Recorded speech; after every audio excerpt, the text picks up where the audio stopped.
A land of extremes. This hike has gotten super duper gnarly. Extreme. Yeah, this is I'll say it again. A land of extremes. Silver often denotes second, but this state might be second to none if you're panning for diversity of landscape and opportunity. They say what happens in these parts tends to stay in these parts. Now, many meanings can be derived, but for anglers like myself, the imagination drifts to the geographic wonder that is the Great Basin. So many ancient giants used to converge within these arbitrary dividing lines and shape some of the most iconic trout species here in the United States. That was so lucky. Wow, that was so lucky. That is one Mondo Tubbins Mormon cricket right there. not playing games with you, dude.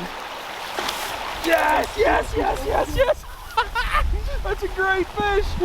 Woo! Nice, and he popped off. Oh, wow, nice fish. Yeah, that is such a killer fish. Each and every unique population has a fascinating story that deserves to be told. Some of these trout are doing well, and others could really use a helping hand. But if you never know, you'll never care. Combining weekend day trips with ambitious backpacking adventures and, a few after-work afternoons, I'd say I bit off a lot, and sometimes it was rather hard to chew. But what was captured is a diverse taste of what this mystery land has to offer. If you're somehow still watching, just know that a lot of work went into this production. I still have a full-time job and do all this fishing, filming, and editing on the side. Every one of your views is appreciated, and the more y'all comment and share, the more this thing grows, which is supposed to help the channel. But more importantly to me is knowing that the more you watch, the more it could possibly help the fish that we all love. Anyway, it was a joy to get to witness everything that spring has to offer here in the battle-born state, and I think you'll enjoy it too. My name's Mike, and this is a fly-all season story.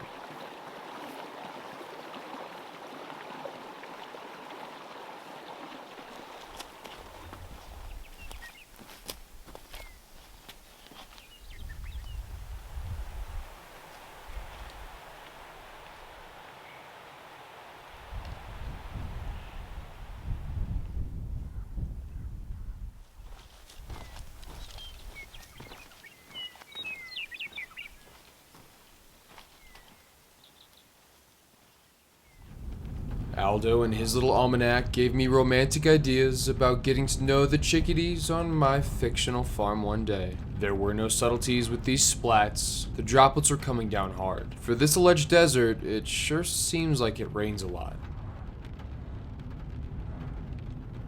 I hit the outskirts of this isolated park and shivered. The wet clouds brought a brisk air that bristled against the goosebumps forming on my neck. From a map, I'd imagine a crow could make quick business flying over this federal land. Somewhere behind those cold curtains housed the fish I'd come so far to catch.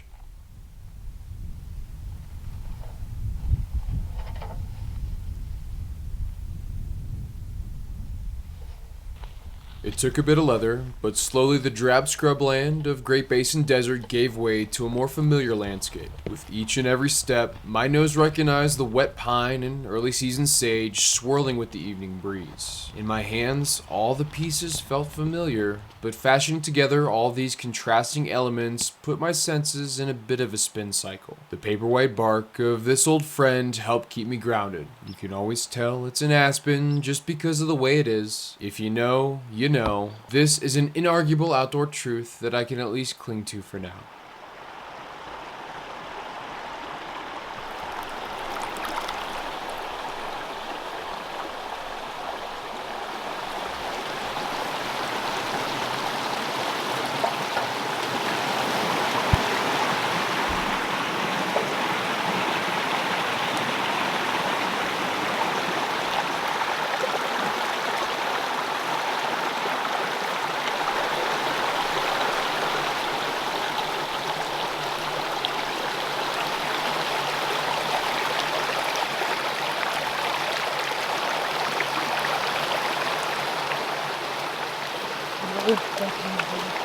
Oh, yes!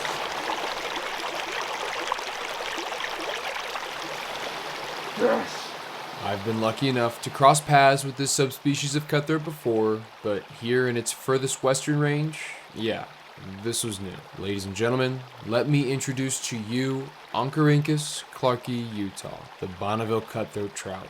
I've known that pink before, and boy howdy, my eyes drink up how well it blends with olive. I will say, the black speckles and blue cheek dimple did stick out as quite unique with this one. And using the fish box, you can really see how these compact critters are so well adapted for a scrappy life here in these tiny trickles. But here one second, and gone the next. This was the first domino to fall here in Nevada.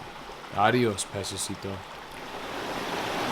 Pretty simple little ant on the 2-weight, and that's what we got that last guy on. These conditions are very, very, very tight. I might just be a little too far up in the system, or maybe not far enough. I don't know. This is all foreign territory for me, so I'm gonna take that one as a win.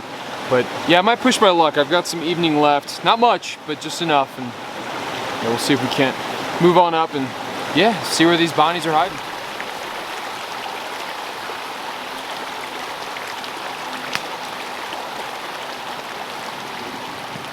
This is the kind of creek that takes a lot of pre-planning, even on just where you're gonna walk. Always looking for that cut, that corner, where I can get through and where I just can't, because a lot of this is down trees, just really sticky stuff. Oh man, I'm looking at that and I'm liking. That looks so fishy. It's amazing, you'll have a bunch of nothing and then boom, something.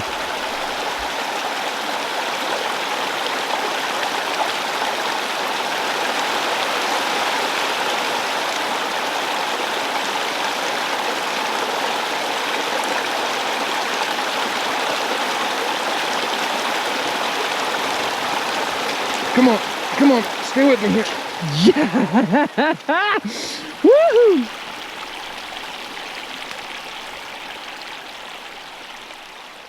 I'd like to think I'm a simple man that enjoys simple pleasures. After a long and mostly troutless winter, a fish of this stature and a stream of this size is really all I could ever want. Trophy.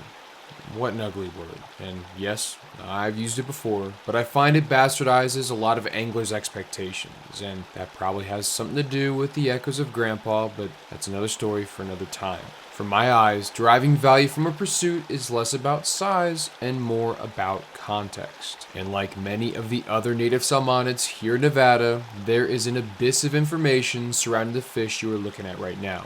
Enough that could fill up a pretty big basin, I'd say. The time for more context will come, but for now, I should probably get back to the truck before the dark and before the cold.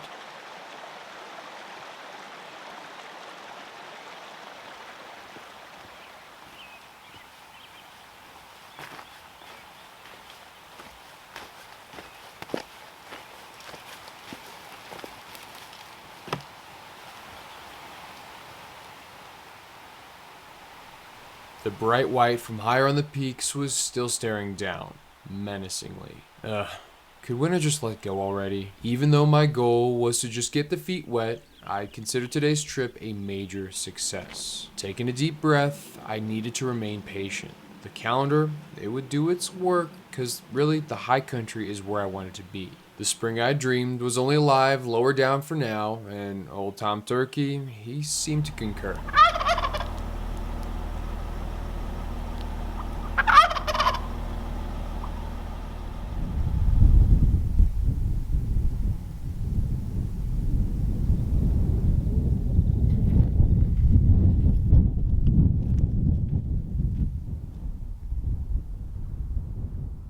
The cracks in this thirsty land extended well off into the horizon, and it just makes me think what secrets they could tell. One's fishy imagination could run wild thinking of all this being leagues underwater. Deep down within the basin, this dispersed scrub has long since replaced any lake vegetation, and seeing that speculation is all I have, there must have been truly prolific numbers and sizes of fish schooling in a puddle of this magnitude. Now, all I saw today were the endless power lines thinly sewing together the patchworks of civilization. Oh, and the occasional scrubby pronghorn ducking beneath the bottom wire.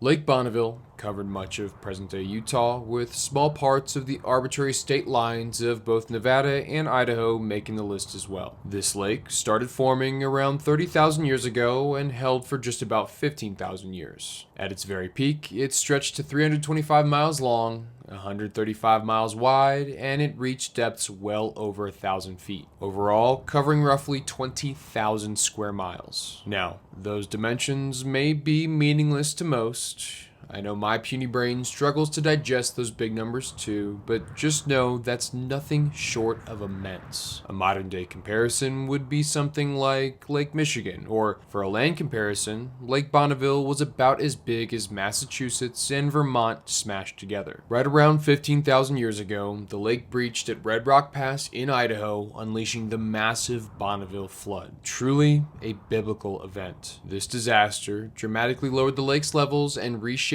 regional landscape in a blink of an eye. Well, relatively. Lacking in real clues to the untrained eye, if you want to see proof of this phantom giant in modern times, there are whispers of water high up in the isolated mountain ranges that may have the answers you're after. Just have faith in water.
And just like that, that is a big, dead, dry section. Huh. What a weird creek. Desert creeks are always interesting.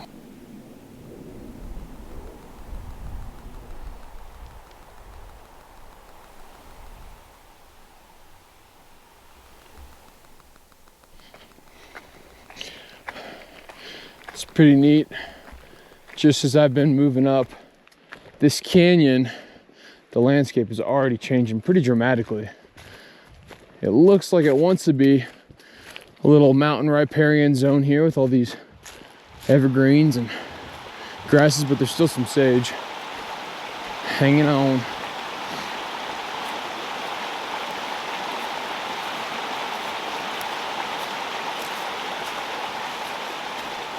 All right.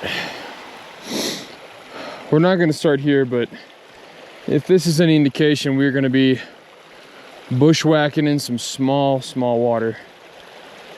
Small water, good gosh. All right.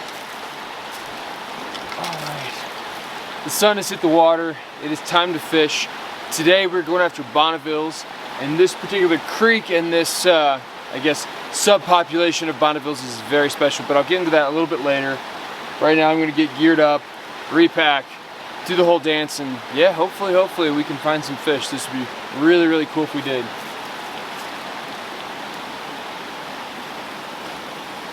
All right. Right where I was gonna walk in,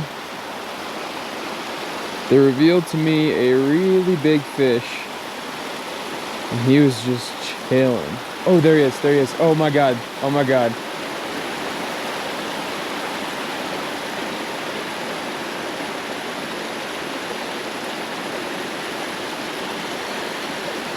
All right, we've got him here.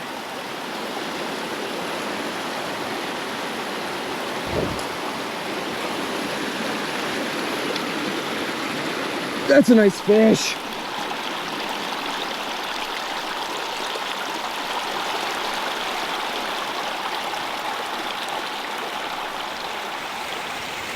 Alright, this isn't gonna be the best release in the world, but it's gonna have to do.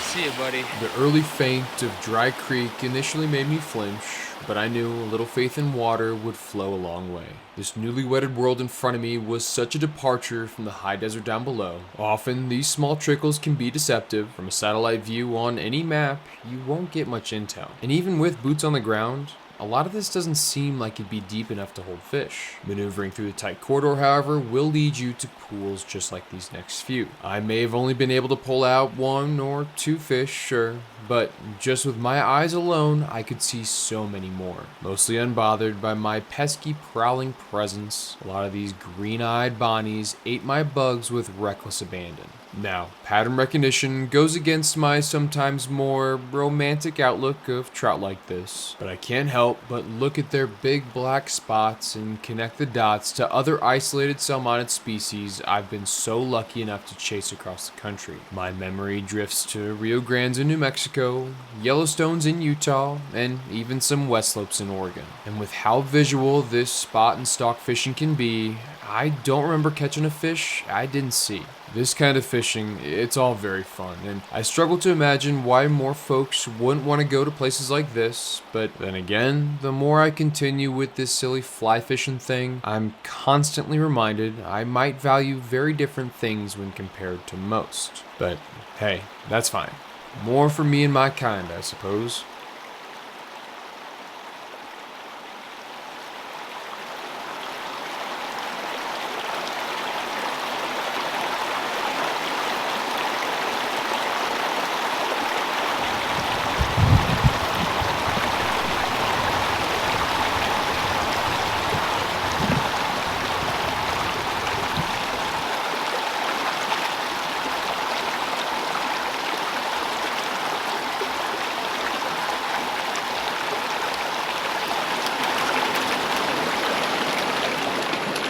Yes.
Well, would you look at that? I will be taking that. Thank you very much. All right. Guess I'll be packing this out too. Looks like it's maybe been here for a while.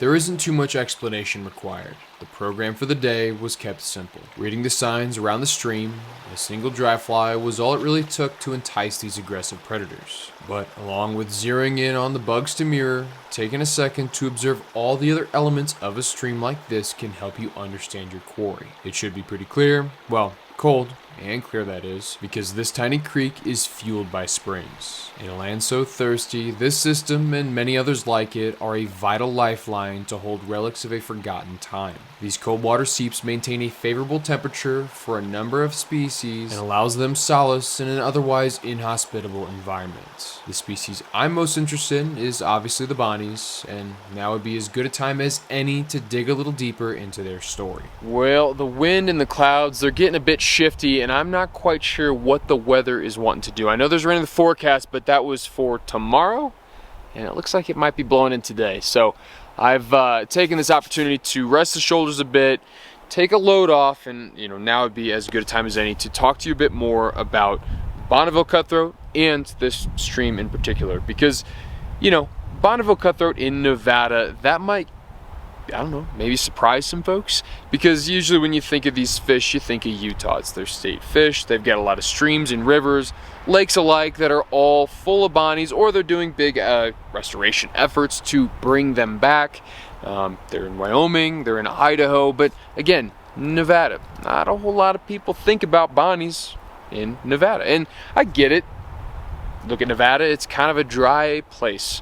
Think of, the desert, Las Vegas, and I agree, driving into these kind of places, it's like, wow, there is just no water. There's dry arroyos everywhere, but you kind of get into these riparian zones, you hike up a bit, as you gain elevation, the springs start to happen, the river starts to flow. I mean, you could hear it just over there.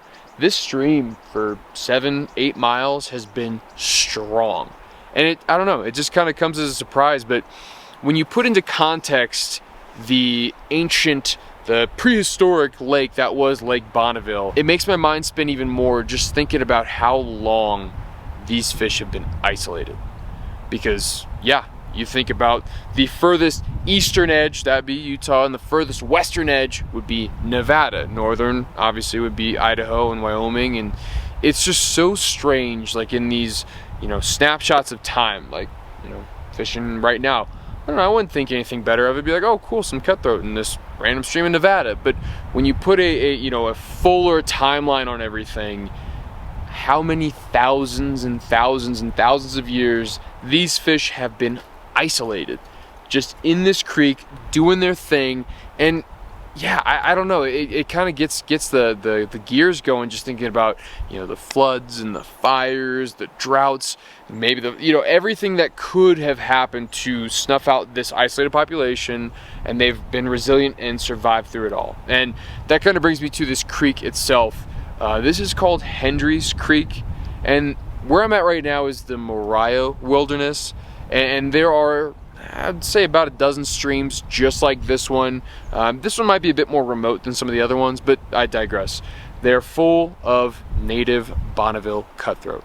And what's cool about this creek is that Hendry's Creek has never been stocked. In all the records, there's been no show of any other salmonids being introduced to this creek. But then when they've done genetic testing, these fish are pure. So it kind of solidifies the point that nothing else has ever been in here. And that genetic testing, again, the scientists, they're doing their science thing, so I'm not quite sure, to what degree they've delineated from other Bonnevilles, but in their genetic testing, they can see little things, just tiny differences that are kind of not a subspecies, but it shows that these fish have been isolated for a long time, far away removed from other Bonneville populations. And to me, that's really cool. And like on a visual basis, this could be maybe a bit of bias, but you look at them and they look different. And the Bonnevilles are cousins of Colorados, and I've always known Colorados to have really big spots and, sometimes have that red on them. And that's what these fish were showing me, which was, again, so cool that, just showing the slight comparisons to other cutthroat trout species, because cutthroat, they're the way that they've been able to fill in so many different evolutionary niches along the way is, again, just fascinating to me. But as far as the fishing goes, this creek, the fishing's easy but hard, if that makes sense. Where, making casts is difficult, moving along the bank is difficult, but the fish, they're really happy. They are not picky at all. I could probably throw on any fly in my box. As long as I'm getting it in the water before spooking them or getting too close, they don't care. And that's another thing. I got really close to quite a few of them, and they just seemed unbothered. You know, if my shadow would cross or I'd be, you know, really loud, obviously they'd spook. But if you're kind of sneaky and you make your way up there and you know, hit that bow and arrow cast or hit that roll cast, they're none the wiser and they're going to eat. They kind of have to eat. You know, these high elevation type environments, I mean, their opportunities are slim, especially when there's a lot of competition. The densities downstream were kind of insane, like 5 to 10 fish in just, you know, little pools. So I think I'm rested enough. Time to get back on the trail, maybe catch a few more, and yeah, try and avoid some rain.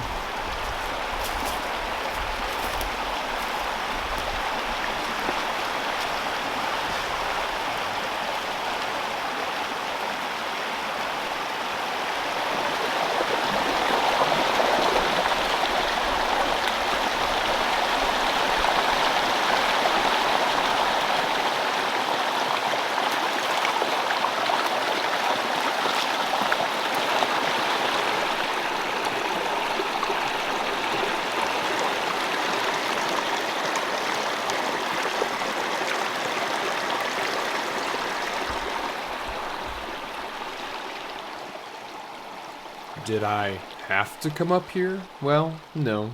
A few documented Bonneville cutthroat probably would have been fine enough to tick the box. And even though there needs to be some level of goal orientation with these films, that's not really the point. Experiencing the scale of this quiet part of Nevada was just as much eye-opening as it was enjoyable. Outside of the fishing, the towering walls that surrounded all sides emphasized one's insignificance. And just as much as the macro grabbed the eye, so too did the smaller details. They had independent reasons for the love of the spring sun, but the valley wildflowers and critters alike all seemed to smile. I can't say I was happy to leave the remote land these Bonnies called home, but I sure feel lucky I got the chance to experience a fraction of it. Time was tight, and I had to maintain a certain pace if I was going to see all the native trout here in Nevada.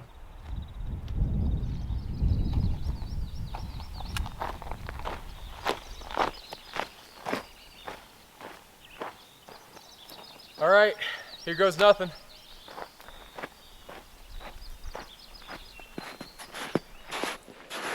Oh, doesn't look like anybody else has walked on this yet. Just me. All right, that's mile 1.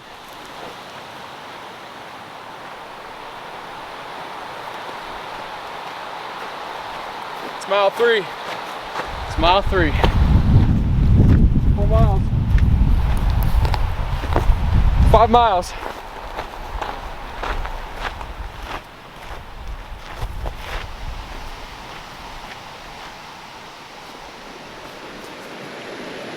Not exactly conventional, but that's better than getting wet feet, I'd say. Shoot. All right, finally hit the confluence. I'm leaving Slide and I'm heading east. Time for the hard part to begin.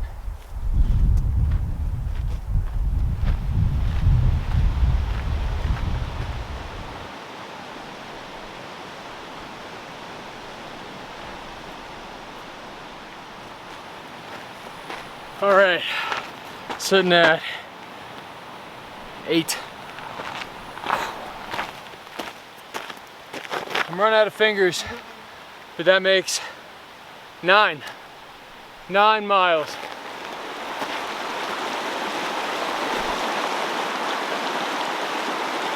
Woo. Yeah, baby.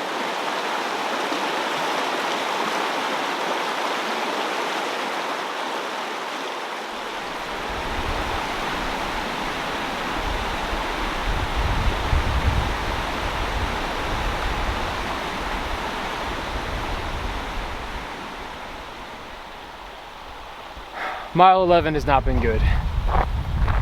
Oh, hello there. I am cramping. I've got, yeah, not a lot of sweat coming out of my body. Things are pretty gnar right now. Between about mile 10 and a half, 11, and now we're at 12, officially at 12. This hike has gotten super duper gnarly. We've left the river completely, so I'm having to fill up, have various little creeks, and it's just extreme. Yeah, this is really making me work for it, but Gotta work for it.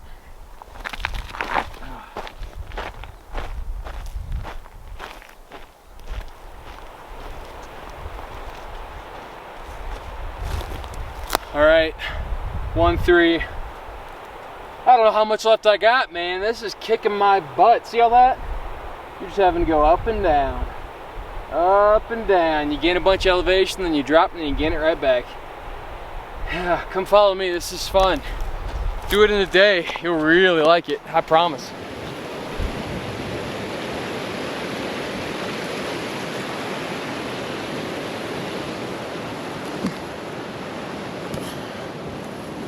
Oh boy. High water. The universal throb brought many waves of pain now that my physical redlining was officially over. Thinking straight was a struggle, and I had to make some of this pain stop if I was going to get anything done at camp. Now, I did contemplate swan diving headfirst into the shiniest boulder and ending it all right there, but instead, I sheepishly dipped into this frigid torrent. The burning sensation eventually went numb, and the desired effects were reached. For the time being, some of the trail pain subsided, and I snapped back into a sober mind. And I figured, since I was in the neighborhood, I might as well knock out laundry too. I decrusted the sweaty hike gear in the hopes that it might be fully dry for the trudge out tomorrow. Final thing on the docket, I needed to erect my little spike camp. Nothing needed to be pretty, it would only be up for a few hours and gone soon after. There are no fire restrictions right now, so I'm gonna make myself a little bitty fire, mostly to dry out my clothes. Because, yeah, I don't think I'm staying up too late here. I am whooped. Gonna get dinner going. It's just a bunch of meat and dates in a can, and then, yeah, drink a bunch of water, and then, yep, head to bed. 5 a.m. I believe is sun up, so I need to be really moving if I want to get this mission done, so I don't have to hike out in the total pitch black.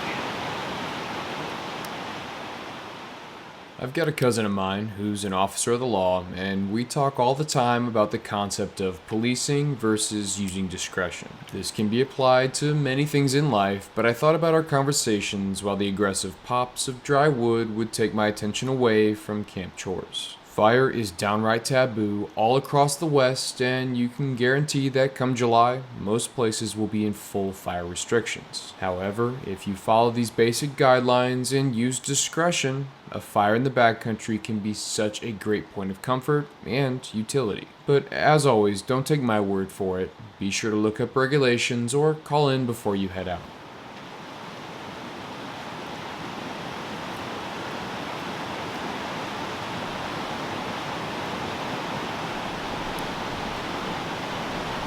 Alrighty, we've got our fire situated.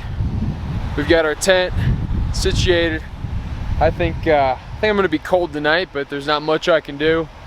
I'm gonna try and get some food in me, rest up, and I think yeah, I've got a book downloaded. Might listen to that before I really go to sleep, because yeah, it's not gonna get dark here until like 9 o'clock, I guess. I don't know.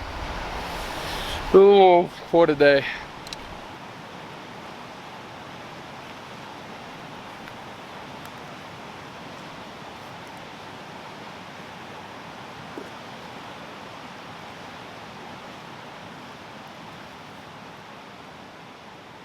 Reclining in the rocky soil never felt so good. And dinner? Boy howdy. I wish y'all could understand how decadent a handful of beef jerky and a few dates can be after a day like this. And it might be sacrilege for some, but having a book in the woods sure does pair well. I find that authors like Ernest Hemingway are always a safe choice, seeing as he writes simple sentences for simple men like myself. This was, however, my first foray into his classic For Whom the Bell Tolls, and already I'm struck with how rusty my overall understanding of the Spanish Civil War was. But only being a few chapters in, I'd say this title was a good choice for this trip.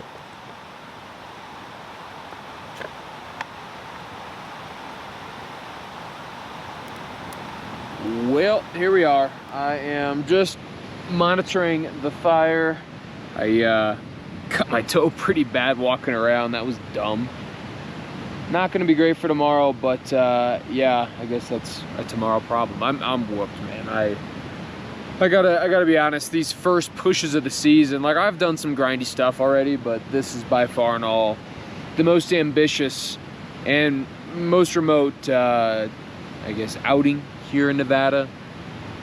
Yeah, no, this is really putting my body to the test. We'll see how this light backpacking goes. I really haven't done much of it before. I've always gone very heavy. So yeah, I'm probably gonna wake up cold if I'm being honest, but we'll see.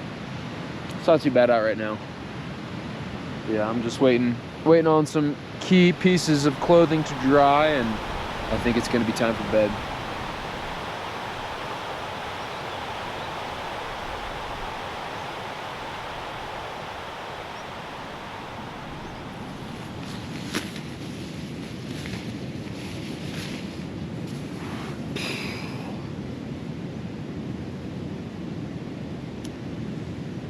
Yep.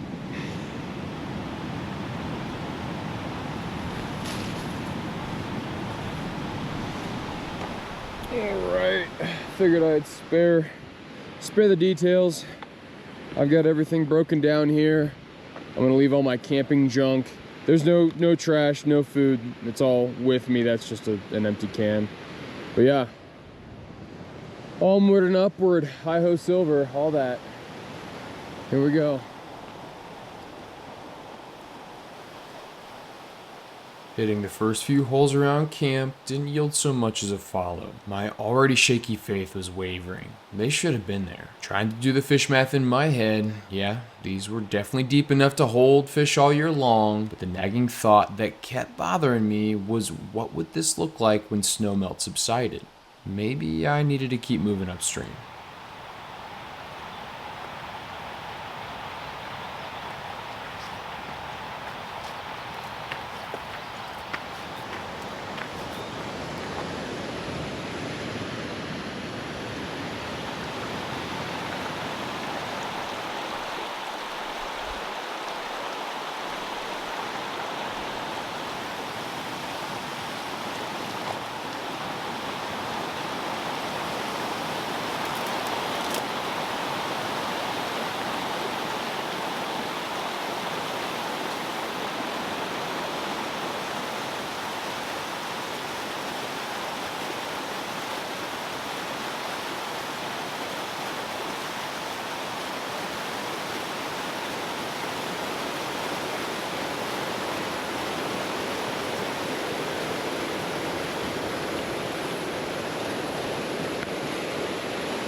No way! Could you tell I was a little excited? If you went through what I just went through, you might have the same reaction. Now, it was a slippery tightrope act, trying to balance along the rock wall, but that right there is what you come for, folks. That is a Nevada bull trout. I can't believe I'm even saying that. But given the tricky circumstances, as soon as this little gray ghost graced us with his presence, it flopped back into the turbid home, never to be seen again.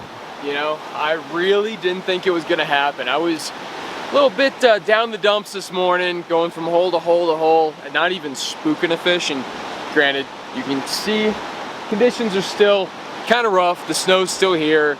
I can imagine, you know, this whole valley is gonna be a little bit higher, probably well into June, even into July. But yeah, I've been chasing a ghost. These bull trout have eluded me a couple different times now, and I gotta be honest with you, I'm over the moon of what just happened. I know it was kind of piecemeal together. I had my GoPro on, and he flopped back, and I gotta be honest with you, he made it back safe and sound. I saw him skate down the current and go back into his big deep hole. I'm sure he's absolutely fine. But yeah, I can't explain to you the level of satisfaction that fish brings. I can't explain to you how important that fish is, and evolutionarily how amazing, how much of a just champion that fish is. I mean, it's just this whole experience itself, you know, shrouded by, you know, all the suffering and grind. You know, it really is unique, and I mean that in every sense of the word, because I'm standing in Nevada right now. A lot of people think of gambling and whores and you know, the odd desert, but this is, you could pick this up and drop this in central Idaho and you'd be like, oh yeah, no, that makes sense. Yeah, I could imagine there being some, you know, some bull trout in there. You know, replace the red bands with West Slope cutthroat, and I mean, you're there.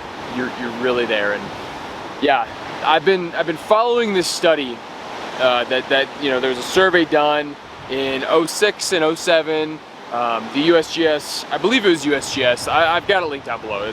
It's all there. But they came out here and did some surveys, and in the lower East Fork, I mean, they found some, but when they came back in 07, I believe, they found the majority of them up here. Now, granted, that was in July, and I've been tediously going over and trying to see where the hits came from, you know, where they found them, when they found them. And I kind of thought I lost all my marbles here, because I went from hole to hole to hole, all the way up to what was supposed to be the barrier falls, and I wasn't finding anything. And then, you know, the doubt creeps in of 20 years. I mean, 06, I mean, it's almost 2026, folks. I mean, it's like, there is a long time in between the two, so, you know, what could have happened? I mean, there's evidence of fires here, there's, you know, who knows where the barriers could have changed, or if there was a bad year of a spawn and it's, I don't know, hurt the population's ends, I don't know.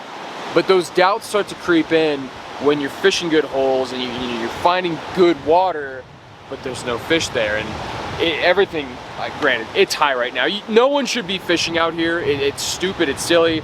I gotta be honest, I'm in a bit of a time crunch. I'm moving to the west side of the state to chase a couple more species, and so this was my last fourth quarter moment. I mean, we're talking like Tyrese Halliburton, you know, there's no time left on the clock type deal. And yeah, I put this little streamer through that big hole, and you know, when I approached it, I thought to myself, I was like, oh, this is a hole, this is a toilet bowl where, you know, a fish could take up residence for, yeah, maybe more, you know, throughout the whole year, I guess is my point. Originally, when I was targeting these fish, I was thinking about them like bull trout that I know. And so I've fished for bull trout in Idaho and in Montana. Again, I'm not fishing for them specifically, you just run into them. That's a whole nother can of worms.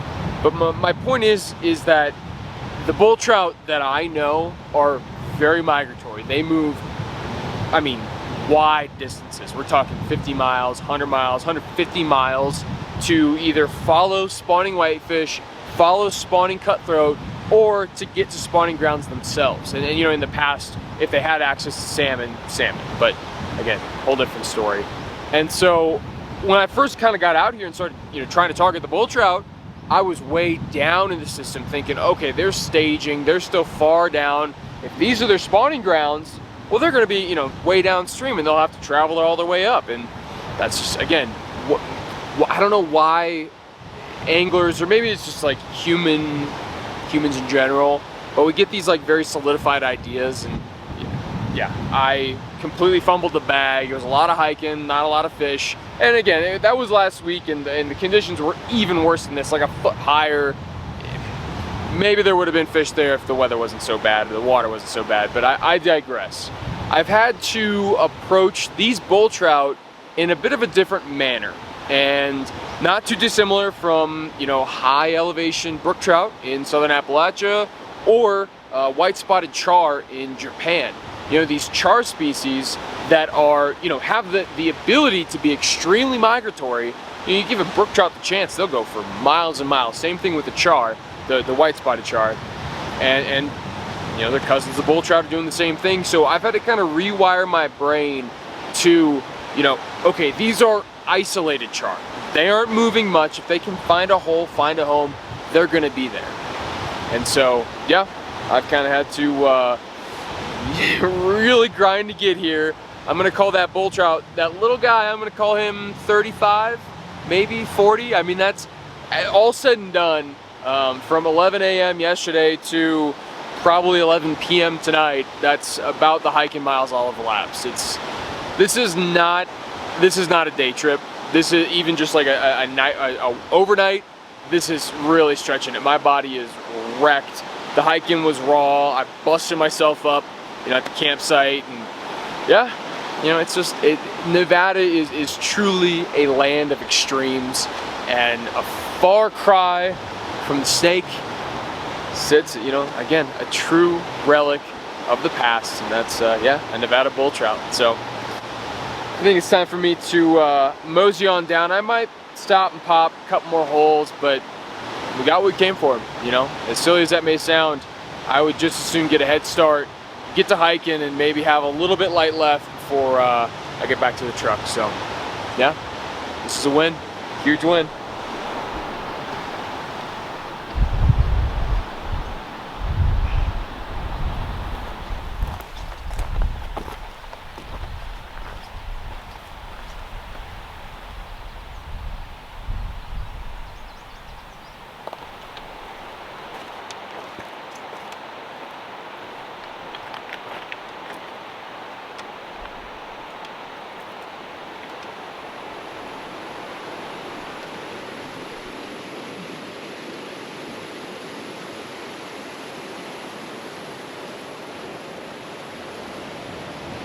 Well, packing up took a little bit longer than expected, but that's gonna have to do it, I guess. Time to start the grueling hike back.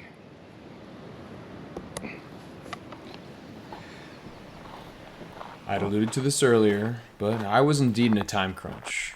You can't control the weather, and you certainly can't tell the snow to melt faster. So, muscles writhing with inflammation and feet adorned in cuts and blisters, I cut a path back through the scrub oak and low-lying evergreens. The simple words of Mr. Hemingway did a great job of lifting me up and off that dusty trail and painted my imagination into the front lines of the Spanish Civil War. Oh, to be an Inglés in a foreign land. Yeah, this distraction was much needed. Oh, yeah, man, I found a home for that antler. As cool as it was, I just don't have the space in my tiny truck for something like that. It can now decorate the trail sign for somebody else to enjoy. Anyway, this adventure was nearing its end, and I'd say a lot was accomplished, and a heap of new knowledge was gained. It may seem like a lot of effort, but I'd chalk all this up as a big win. You know, it's really hard to say if I'll ever have the chance to whistle another soft goodbye to these special fish, but I'm really glad I had the chance to do it once.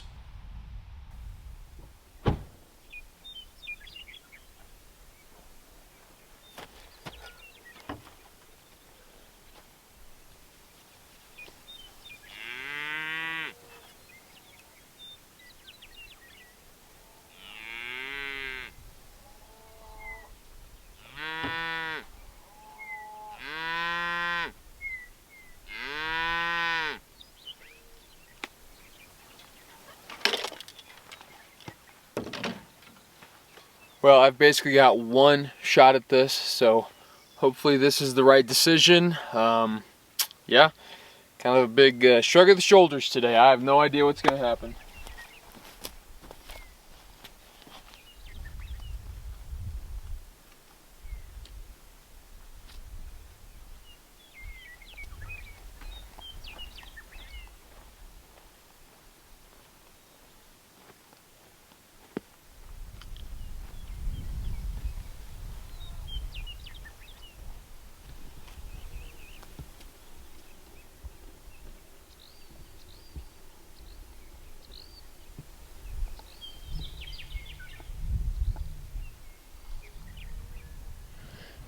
All right, well, there's our creek.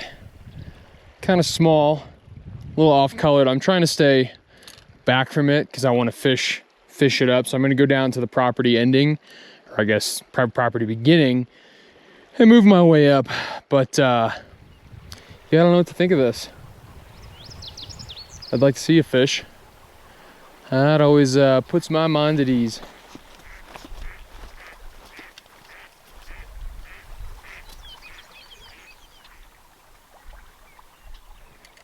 All right, the further I've walked down, the more trouty things seem to be getting.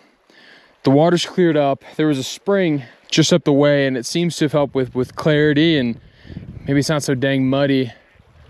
Yeah, I hope this clears up some more, because this is pretty dang muddy, especially for trout. They usually don't dig that. They need good gravel. I guess like something like that. It's not too terrible.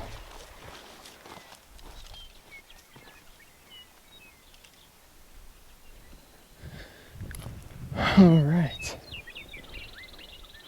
this is what I'm working with today. She ain't much. Well, upon first impressions, I don't really like what I see. This bank degradation, probably from open grazing, is not great. It's really silty. And yeah, I don't know, it doesn't look very trouty to me. But I've been fooled before, and we'll give it our best.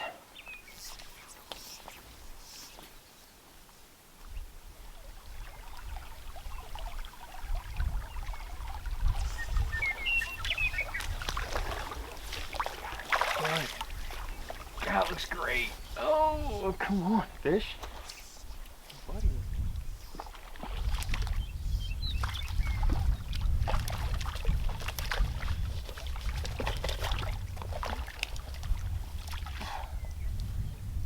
Oh, yeah, baby. What?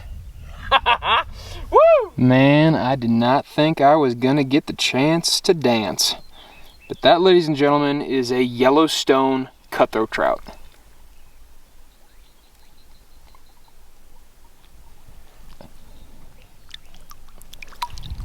Wow, I just cannot express how awesome that just was. I mean, this whole section, this whole drainage is just a complete gamble. I mean, the Goose Creek drainage is almost all private. I'm on like one of the only public sections, and I'm pretty far up in the system.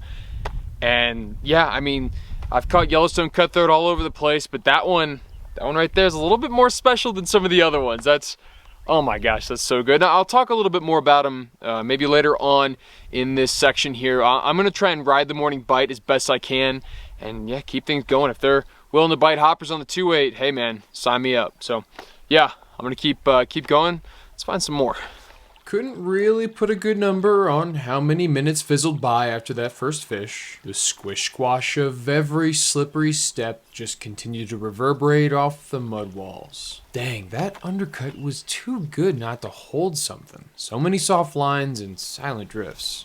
Anyway, I don't want to harp on this issue too long because I'm just some guy, but it's hard to ignore. Look at all that earth, sunken down and eroding, not so much as a blade of grass or wandering root to hug the crumbling dirt. Given that this was my first and only real snapshot of this miniature version of the Goose Creek drainage, my deduction skills could be seen as pure speculation, but I've always been taught, where there's smoke, there's fire, or in this case, pockmarked prints of errant beeves adorning this muddy meander. Standing in the shadow of these naked banks, I pondered at how long cattle might have been in the area. Well, let's see. The Spanish no doubt brought them in, but then again, they haven't been confined to this particular barbed wire segment for that long.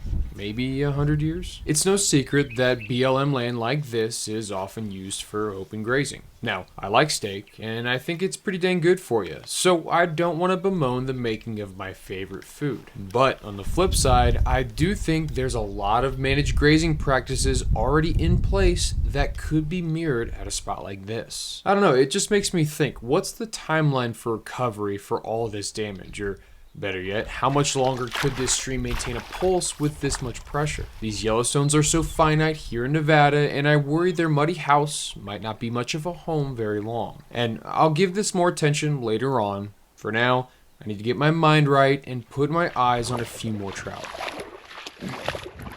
Oh, you figured, oh gosh darn it, there's one right there. Ugh. Well, alright, they're still in here then.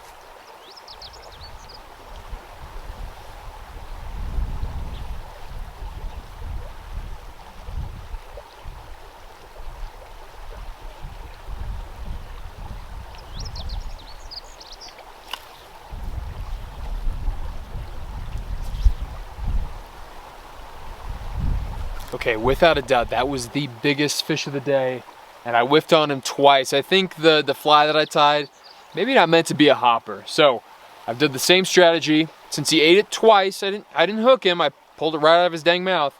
I'm gonna go for broke. I'm gonna give him something he cannot refuse, and hopefully that's enough to get his attention again, because that's the fish. That's the fish we want. I think I can still see him.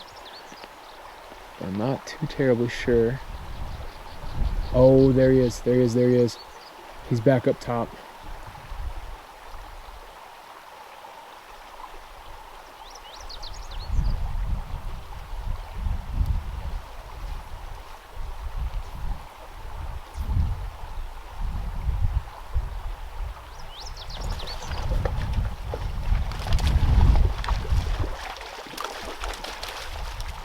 Oh yeah, baby! Woo! Yeah! Woo!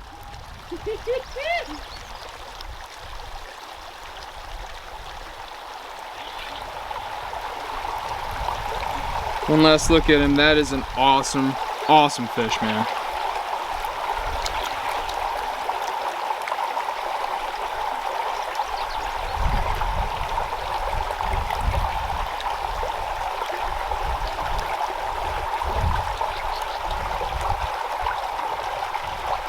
I'm good to go whenever you are, man.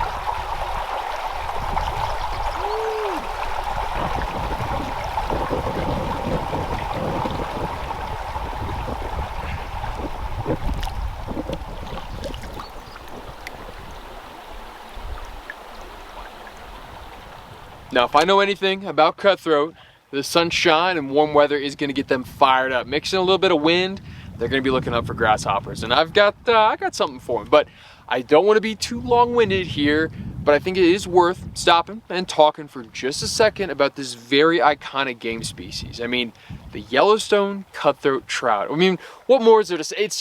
It is such a well-known, again, like iconic trout species, and they range from Montana to Idaho, Wyoming, Utah, and you know, I got a lot of folks surprised when I say, yeah, they're also native to Nevada. And the Nevada portion, it's tough because they are isolated to the Goose Creek drainage, and there are a few tributaries and the main Goose Creek itself where you can actually go and catch them, and that's what we're doing here today. But they are without a doubt the hardest species to catch within Nevada, and it's not because, you know, they're hard to catch. Clearly, we've caught a couple today.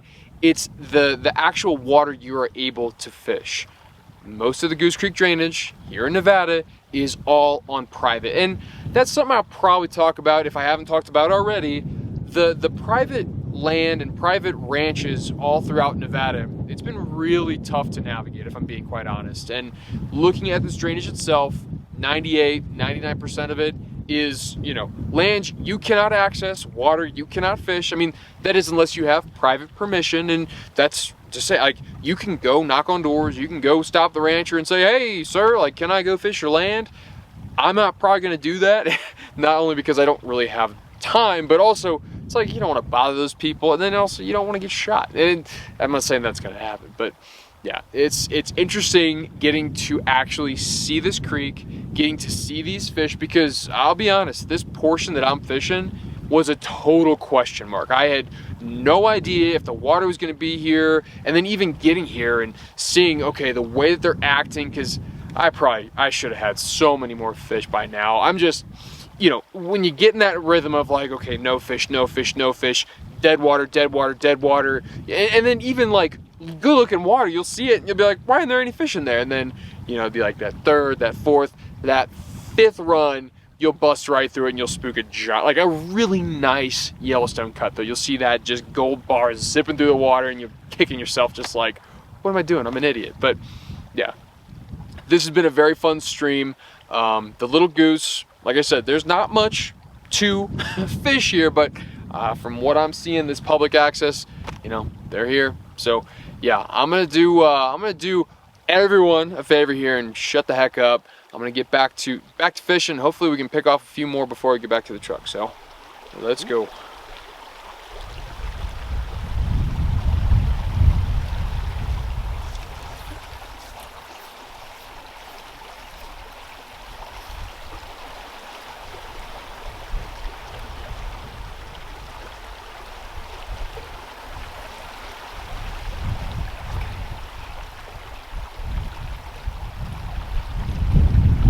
Oh, we've got another fish. All right, there's another very active feeder just up the way. I think I'm gonna airdrop him a nice big juicy hopper and see if he likes it.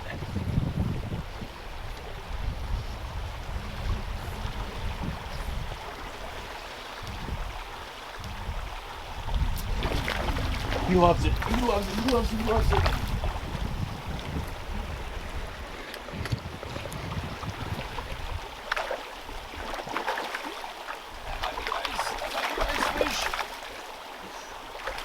Woo-hoo!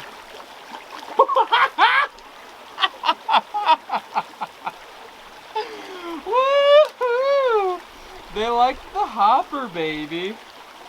Oh, golly. That's just too much good, clean fur. What a gorgeous fish, man. I love Yellowstones. Yeah, that is such a killer fish. And we're gonna get him on back here. See ya. No trepidation at all. Oof.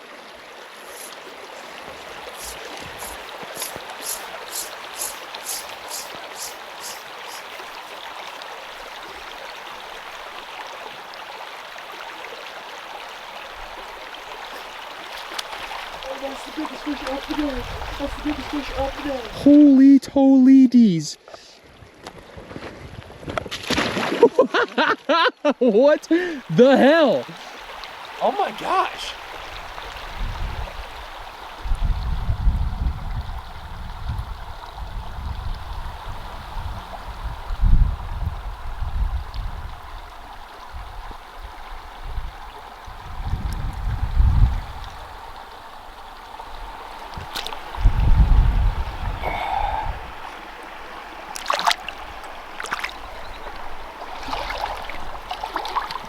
Okay, there you go. See ya, senor. Woo! What a fish. Okay, right as I say, oh yeah, I want a couple more for, you know, before we get to the truck. That's 1, 2, 3 of the biggest fish I've seen all day. I mean, they've all just gone boom, boom, boom. Unbelievable. What a day. What an absolute day. This is so cool.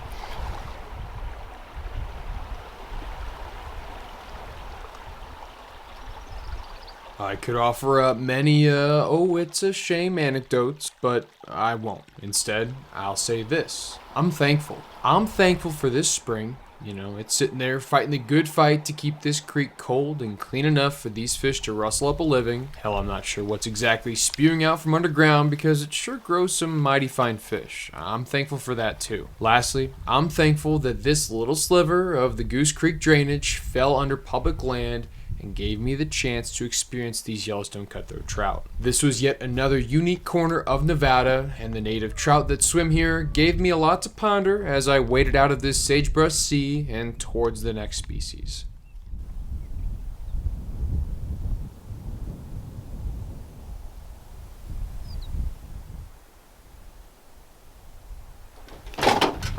Well, I'm cutting tonight's session just a little bit short because I think it's worth stopping and talking for just a second. I don't know where we're at in the video, but I need to stop and, yeah, kind of acknowledge a couple things. And these are things that usually get swept under the rug, maybe not talked about as much, especially not as much as others in the space, but that's neither here nor there.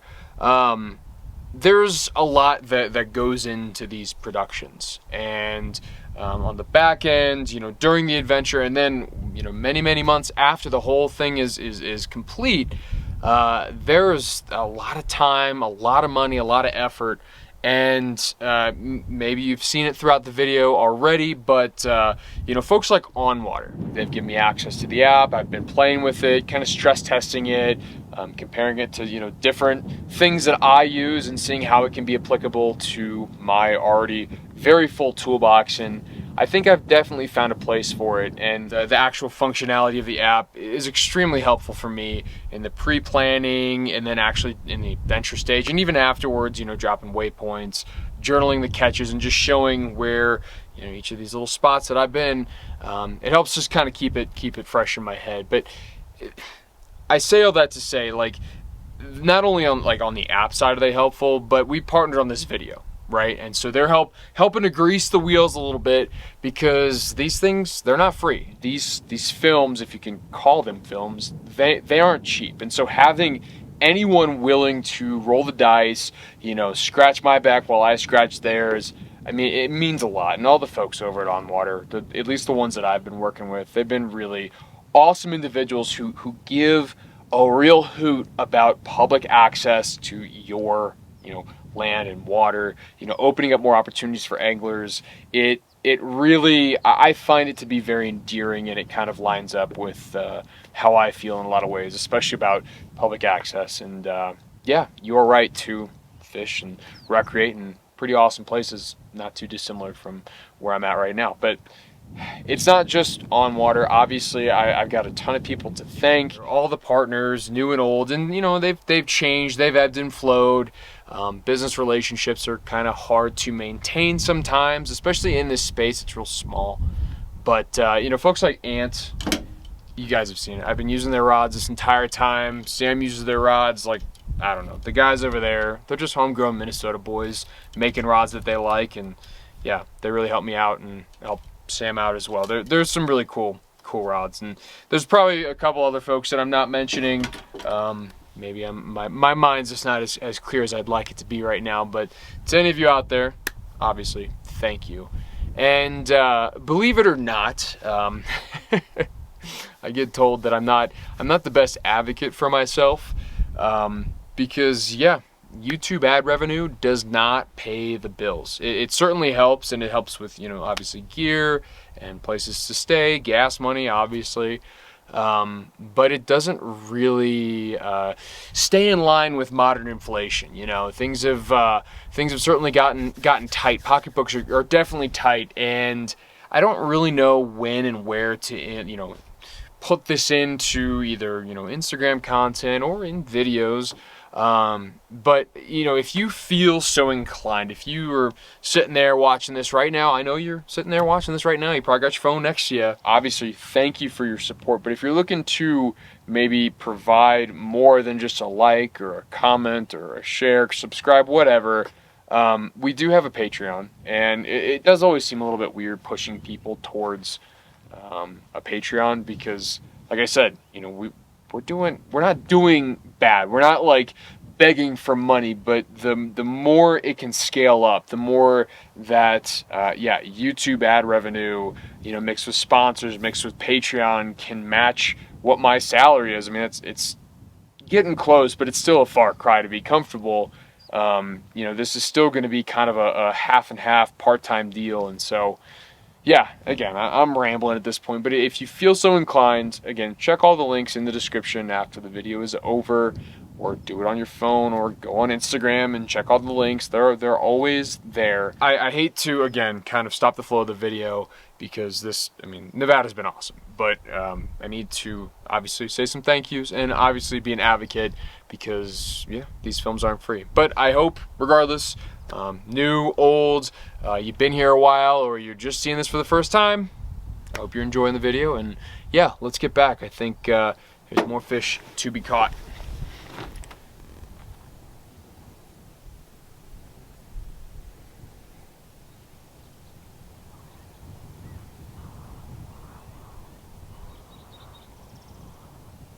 Seeing as it burns slower and at significantly hotter temperatures when compared to just wood, charcoal used to be an invaluable commodity for homesteaders and industry alike. Now real quick, do this for me. Try to picture 6 acres worth of trees. That's how much wood could fit in just one oven, and with 6 of them, my puny brain struggles to imagine all the juniper and pinyon stumps dry rotting in the surrounding hillsides. Silver was a large catalyst for the charcoal demand, and the boom in the mid to late 1800s had quite an effect on the land and the water in this area. The Euro-Americans exploiting the region brought tools, machines, livestock, disease, greed, and, of course, their favorite non-native trout.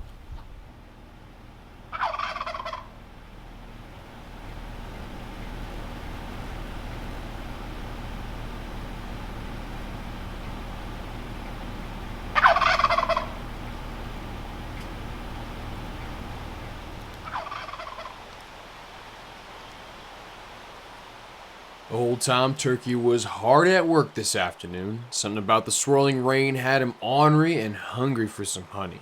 Me, on the other hand, I was after something a bit more buttery. The tall evergreen stacks slowly shed the cold rain as I adapt my dry fly at prospective runs. I could have gathered more intel to help add certainty, but it seemed like Lady Luck was on my side today. My, what big teeth you have, and that blue cheek dimple? My goodness gracious. This Kerrygold yellow icon was adorned with white, red, and black speckles and ought to be easily recognizable to just about any angler out there. Salmotruta, the brown trout. A drab name for one of the most genetically diverse species of freshwater fish, one that just so happens to have captured the hearts and minds of anglers the world over. From the hills of Tennessee to Iowa, the mountains of Montana to Arizona, and hell, now even Argentina, I've run into these hardy salmonids just about anywhere where the water is cold and Europeans manage to stake a claim. I had a hunch this alpine triple had some decent numbers of fish, but after landing these next two, I could tell that maybe the quality of trout had peaked with my first. They had some big heads, and their needle bones hung like cobwebs against their speckled skin. Seeing these wild fish return to the stream was a little bittersweet in a sense, but I didn't have the necessary tools to take them home with me. Crossing paths with that dang old turkey again, he screamed out to me like an omen, and I knew I needed to find a few more browns before I left the area.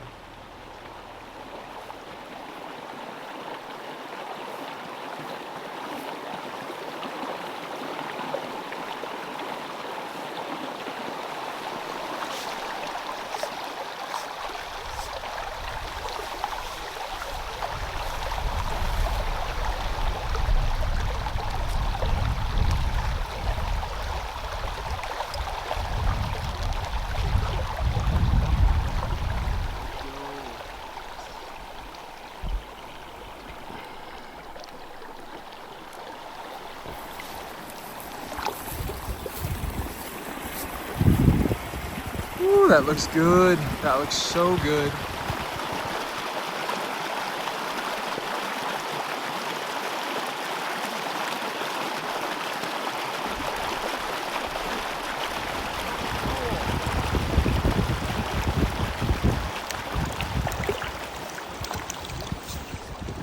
You can tell that runoff is hitting pretty good.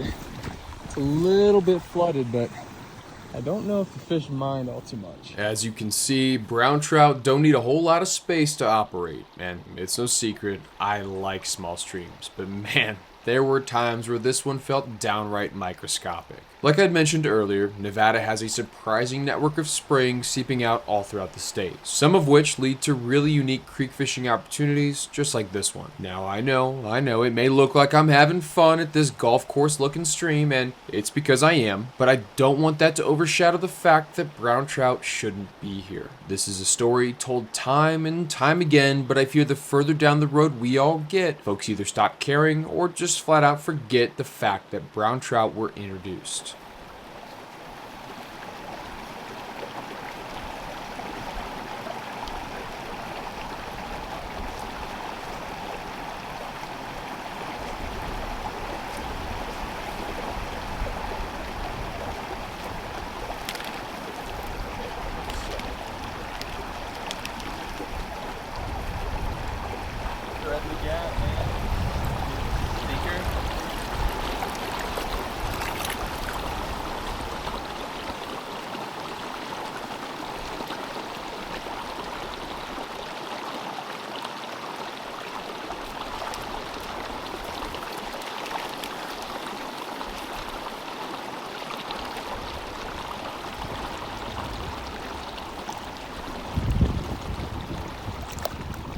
See you, bud. The old battle-born state had only been around for a handful of years before horses started to cart in cases of non-native brown trout eggs, primed and ready to replace the natives. Records show that the original stocks were most likely a mix of German and Scottish lineages, but by the time brown trout made it to Nevada, their genetics were all mixed around and unclear. Anyway, these false spawners are loved by so many anglers all across the world. I think I've said that 3 times now, and for the most part, they're common across the state. Stocking efforts have slowed down immensely, but the echoes of those actions still ring through. kind of like this stream here. I will say though, the more well-known populations are found on the opposite side of the state in some of the bigger drainages like the Truckee, East Walker, and Carson River. It is true, browns are robust and can handle variable conditions, so it doesn't seem to matter if they're thrown in a lake or a river, they do pretty dang well. But I say all that to say they compete directly with Nevada's native salmonids and should not be here. It's kind of tough thing about these streams. I just hooked that one, spooked him, and he shot all the way upstream, so I probably blew out a couple pools by missing that fish, which kind of stinks, but hey, you know, they're biting still. Downsized a little bit, and yeah, seems to be working, or kind of working, I don't know.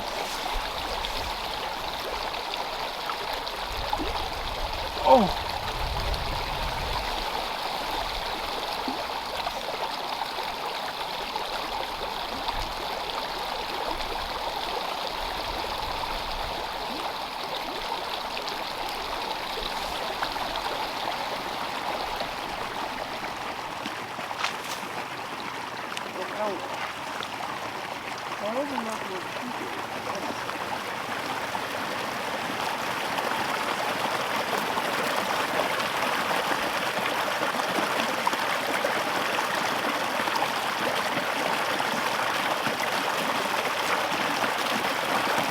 Cheaper for the people, what?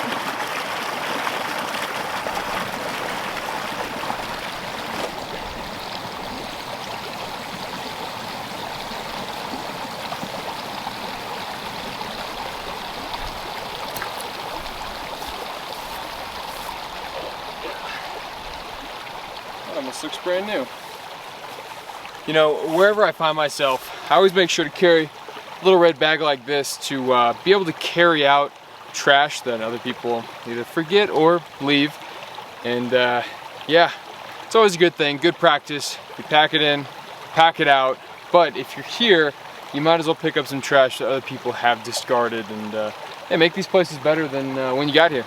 So yeah, this is going on with me and some more river treasures, and we'll dispose of them properly.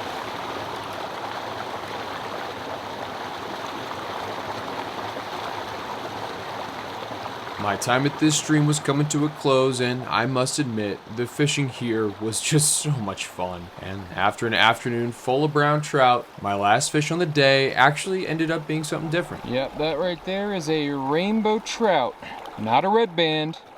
That is just a rainbow.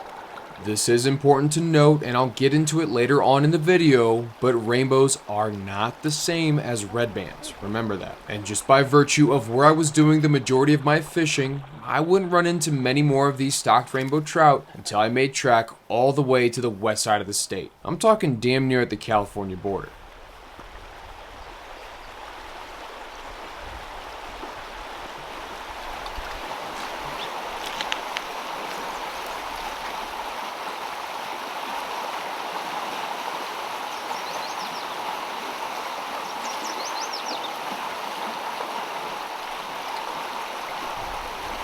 Oh, yeah, baby.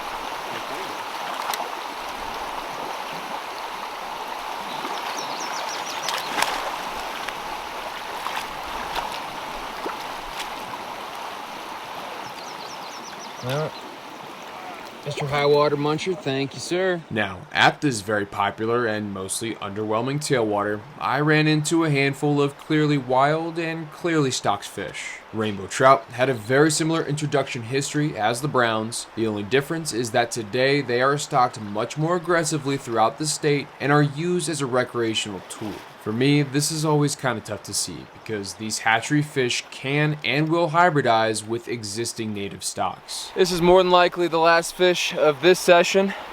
Not a bad stocked rainbow, but he's ready to get back. All right, see ya. The final and arguably the most beautiful nuisance on the non-native trout list came in the high country right as the last of the snow was starting to disappear down south. Working off of vague rumors and the whispers of potential restoration projects taking place, I was able to track down a stream that might still hold the fish I was after. Now, I didn't have all that much room to operate, but I made sure to maximize each and every cast, and sure enough, my little dry fly managed to trick a familiar stranger. And man, This is the trouble with it all, you know? Look at that fish. That has to be one of the most beautiful wild brook trout I've ever seen. Hands down the most gorgeous brook trout west of the Mississippi. All it's ever known is this creek right here, and Buddy's been working his little tail off to eke out a wild existence high above the desert. And as I watched him slither back and started my hike down to the truck, I pondered the paradox of this whole issue. So on one hand, you have 3 different species of robust and wild fish that, yeah, are gorgeous, fry up well in a skillet, are willing to take a fly, and in certain cases can occupy a niche where the natives simply didn't exist or can no longer exist due to changing environmental factors. But when you flip that coin, you have 3 non-native trout that outcompete, or even worse, hybridize with the relic populations of native fish. This is the paradox. I'm happy that wild brown trout, rainbows, and brook are here, but personally, I'm happy to see a much higher emphasis from the state to prioritize the health and sustainability of native stocks here in the future. But with all that being said, I'll jump off my little soapbox here and stop talking about these foreign invaders. I just hope that anyone out there watching understands the context of this issue. I am merely touching the top of the iceberg for this whole issue, but like I said, I'm done talking about them. It might be a good time to move on to the next native fish on Nevada's list.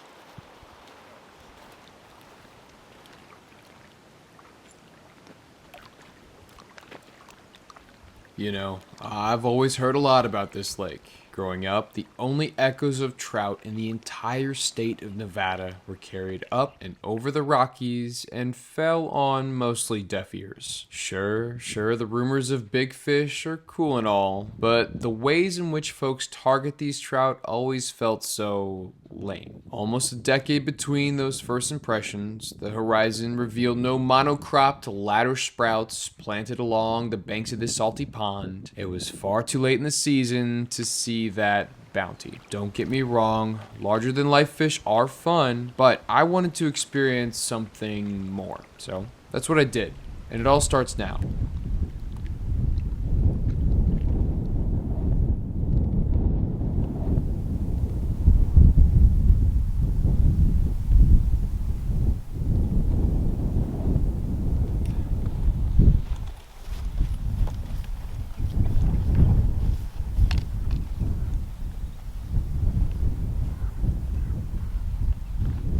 Hope, gained purely out of ignorance, is a crutch I lean on more often than I care to admit. The heavy double-edged sword of my nomadic angling adventures means that I get to experience a lot of new, and I mean a lot. The main downside of this is that I have no real understanding of seasonal trends or even slight tendencies to rely on to maybe curb success in my favor. I put some roots down in Elko, and clearly the rubies were still under the thumb of old Father Winter, and no matter how far I crawled up this canyon, there looked to be no sign of fish. They say the first strike hurts the most, and I was certainly feeling the sting. But little did I know at the time, this would be one of many misses while seeking out the next fish on the list.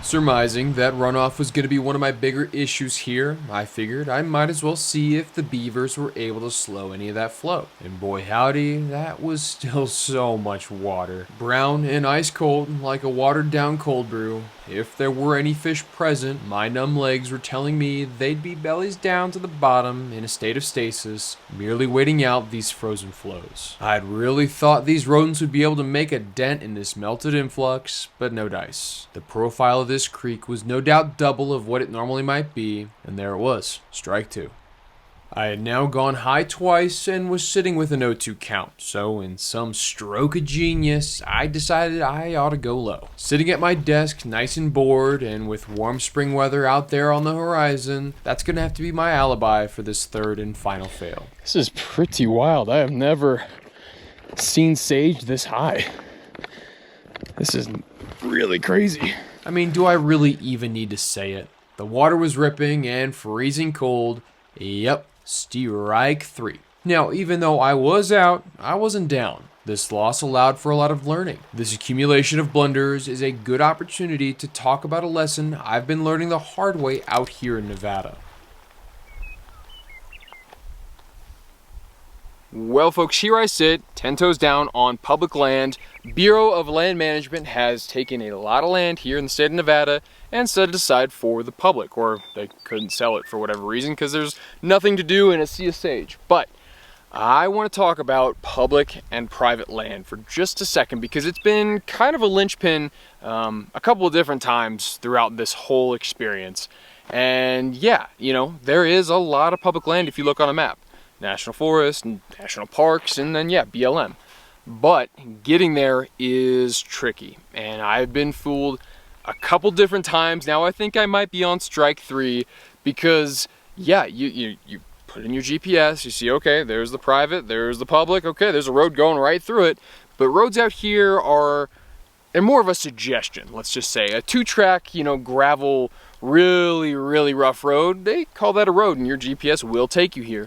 The only problem is, a lot of times they'll run through private ranches, and those private ranches will say, hey, don't trespass, even though the road to get to the public is through their ranch. So what I suggest is get on the horn with the local office, so BLM, National Forests, and again, anyone, just give them a call and just say, hey, I'm wanting to go into such and such drainage to do this, that, and the other. Can I get there? How do I get there? Does this road go through that ranch? Can that ranch, you know, allow me access? All the different questions, and they can maybe help mitigate some headaches and some wasted gas, wasted hours on the road, because yeah, they kind of bit me in the butt again today, and I thought it important enough to yeah, let y'all know. So it's a little frustrating, but it is just the yeah, kind of things we got to deal with. These private landowners, they have their rights, but us public folk, we have our rights as well. So use them to your fullest extent. But yeah, anyway, I think that's enough on that. Let's get back to the video, back to some fishing, and hopefully we can find some more.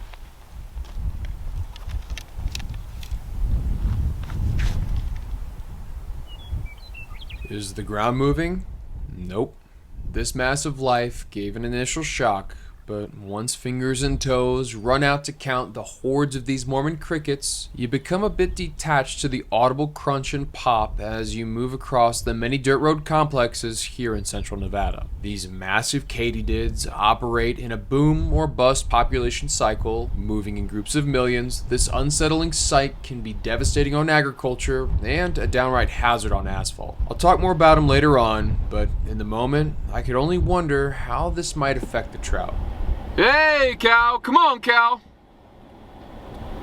Hey, come on, cow. Get off the road. Hey, hey, go. There you go.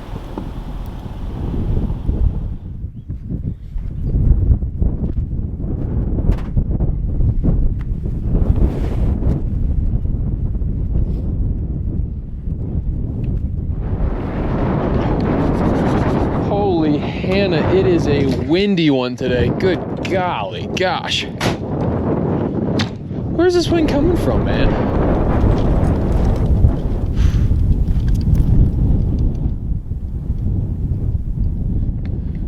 So my creek is somewhere in these willows, but I'm gonna hike down a little ways and then start and work my way up, because I'm about halfway through the public section right now, and I want to see as much as I can. For spots relatively close to Elko, Gants Creek continued to pop up in my research. A lot of the rhetoric had to do with the restoration efforts, and in this lower section, there was certainly proof in that pudding. But with higher flows again and encroaching willows, the pit in my gut told me to seek out greener pastures. Looking at maps, I'm fairly certain there was a series of beaver ponds just up the way. Hey, good enough for me. I was happy to warm up my legs, so a little hiking was more than welcome.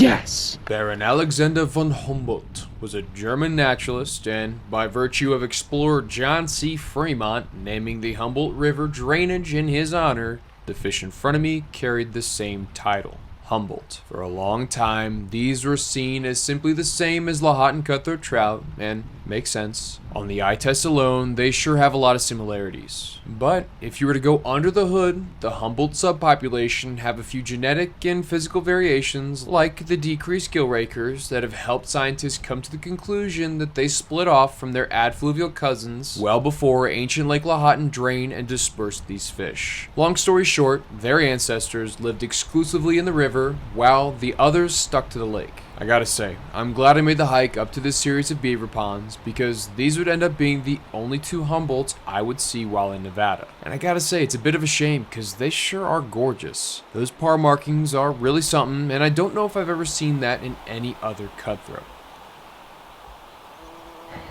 Alright, well, it's at least something I can hang my hat on. Didn't get skunked today, which is nice. It's been an absolute struggle for these Humboldts, I swear.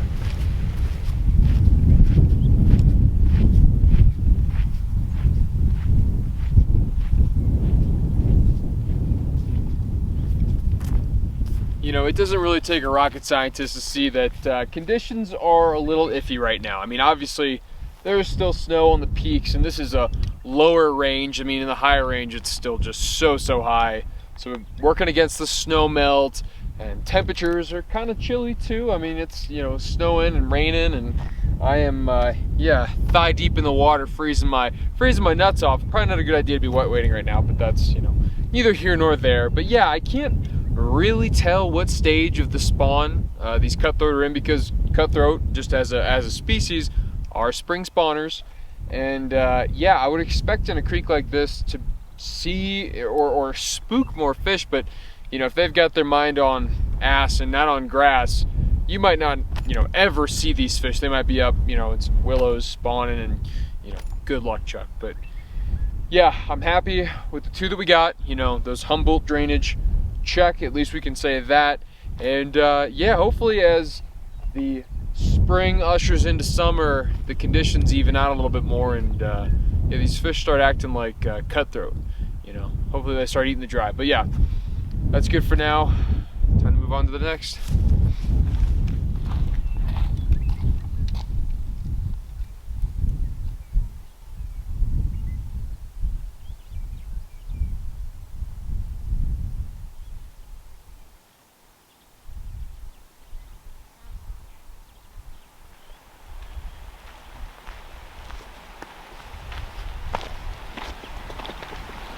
Somewhere up in those crags is a very special fish. Gonna have to do a bit of hiking, but yeah, I think we might be able to find some.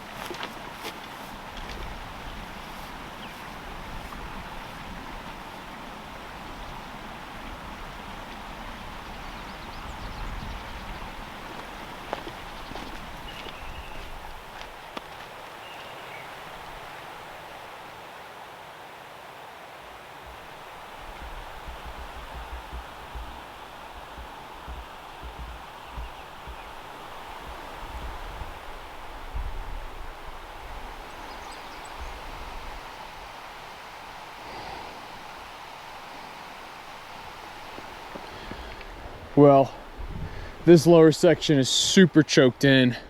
I'm hoping the further up I get, maybe the more pockets or more plunge pools open up where I can actually get in there and cast. But yeah, this is not fishable. No way. No way, Jose. What is that over there? Is that the falls? I think that actually might be the falls.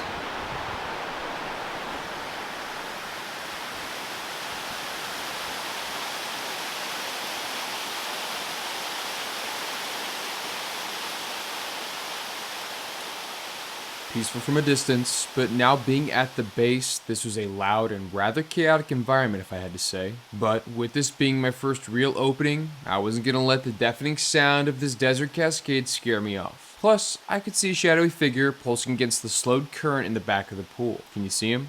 Breakfast in these parts must be served well before the sun ever reaches the water. Man, who knows when those first rays of light would even reach it down here. I gotta imagine, beggars cannot be choosers in a canyon like this. Now, in saying that, and much to my chagrin, I did end up having to tie on a dropper after a couple refusals of my floating fly. But hey, I'm not too proud. Nymphs are pretty effective for a reason. As you can see, that's our first fish of the day. And so this is the Quinn River strain, huh?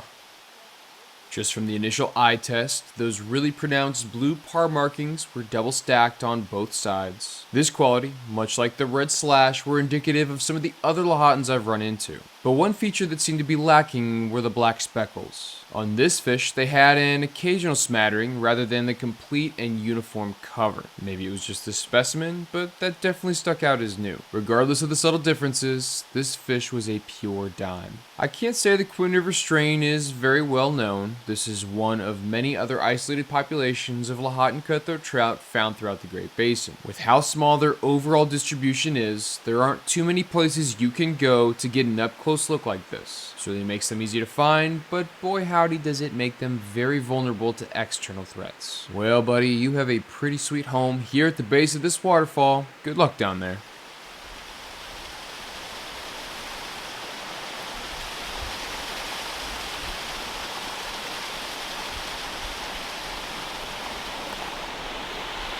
Well, that was an awfully exciting way to start the morning. I didn't know what was going to be at this barrier falls. I don't know, I caught a brook trout last night, way further down, and I wasn't feeling too good, but that's proof in the pudding. That is a native LCT, and not just any LCT, that is a Quinn River strain LCT. And so I've been trying to get all the different strains, and getting to see this one in a place like this is, I would say, pretty spectacular, man. And he was finicky. I tossed my dry fly in there because I know you probably couldn't hear me as I was, mouthing, oh, I got, he refused it, or, oh, got to tie on a dropper. But that's what I did. I tied on a dropper, and usually I find, if they refuse the dry, you give them something under the surface, a little something more palatable. And yeah, after a few drifts, he ate down, and that's, again, what a great way to start the morning. But yeah, I'm not quite sure what lies above the falls.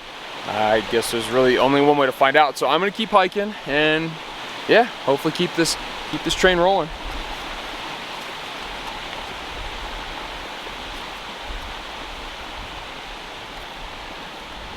I think the general strategy from here on out is to just walk along the trail and cherry pick any open water, because again, she's real tight in there. Not to say you can't fish it, it's just gonna be a whole heck of a lot more tricky, that's all. Finding a place to cast like this was proving to be downright rare. Knowing this, I approached with velvet steps as to not blow a potential encounter. The crystal clear water wasn't doing these fish any favors because, yep, there was another one right there. Not nearly as picky as the first, this next one ate with such reckless abandon, and once I got it to the net, I could kinda tell why. Even though he was a relatively large fish for this tiny water, he didn't wear hunger well. If only a Mormon cricket or two could clumsily fall into his pool to help him get a little bulk back. Now, I don't want to poke fun at this champion's wiry physique, because I can't even begin to imagine the challenges this Quinn River strain has had to hurdle to get to this size. I'd have to imagine he's already passed on his genetics, but it's tough to say if he'll make it past this season. Regardless, I bid you the best of luck and Godspeed, buddy.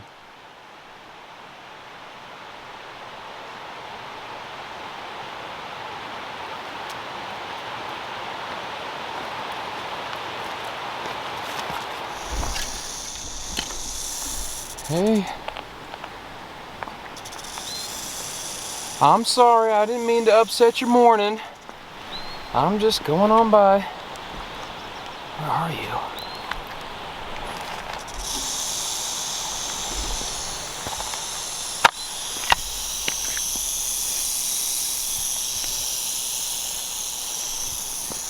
Ooh, you scared the dog piss out of me, man. Now, usually I'm pretty good with snakes. But yeah, he didn't give me much warning until I was almost on top of him. So that one made my heart skip a beat just a little bit. Whew, you gotta be really careful when you're out here, man. Super, super careful.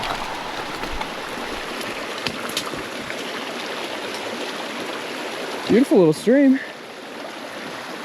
Well, not too dissimilar from a bunch of other isolated native strain fishing that I've done. Fishing for them's easy. Getting to them, that's the tough part. That is where things get tough.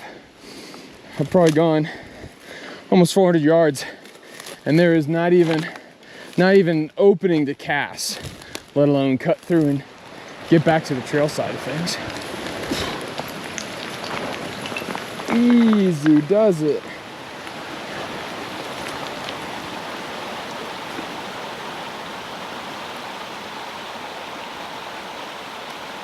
All right, finally back on the trail. I want to make some ground, try and get up to a more open section.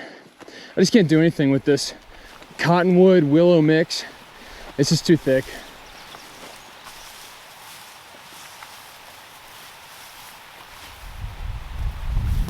Well, it's always tough when you're rolling the dice on satellite maps, but yeah, if you can see up there, that is the end of this creek. And you know, I didn't really know what to expect. I just wanted one, got two. That's a big bonus in my mind. But yeah, when you're coming to places like Nevada, like Oregon, like California, especially in these really high, isolated mountain type streams, you gotta kind of be prepared for, yeah, tough going. I mean, the way the gradient drop went straight down into the creek and the riprap, I mean, there wasn't many opportunities for me to consistently, you know, get my cast on, get my hike on, and, you know, piece together a bite. I mean, it really was just those two openings, one at the waterfall, one at the crossing, where I saw a fish and it was like actually possible to get them. So, you know, I'm not too hurt over it. Again, the Quinn River strain there aren't many places you can get them,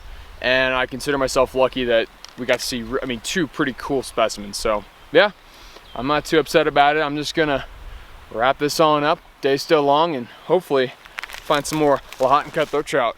I truly cherish these long spring days. I made my way out of the snaking crag with no real urgency. My steps were slightly slower, knowing that Noisy Snake and his buddies might still be moseying around in this growing mid-morning heat. Luckily for me, the only reptile I ran into was this beefy lizard, clearly trying to mog me as I strolled by. I really need to model my push-up game after this guy. The warm sage was wafting, and the low drone of birds and bugs made the memory of this morning really stick. It's true, these kind of places can be a lot of work. But on the flip side, the fruits of one's labor can be pretty dang sweet. Anyway, I could see the heat waves migrating across the valley below, and I needed to get back to the truck. There were still plenty more fish to catch.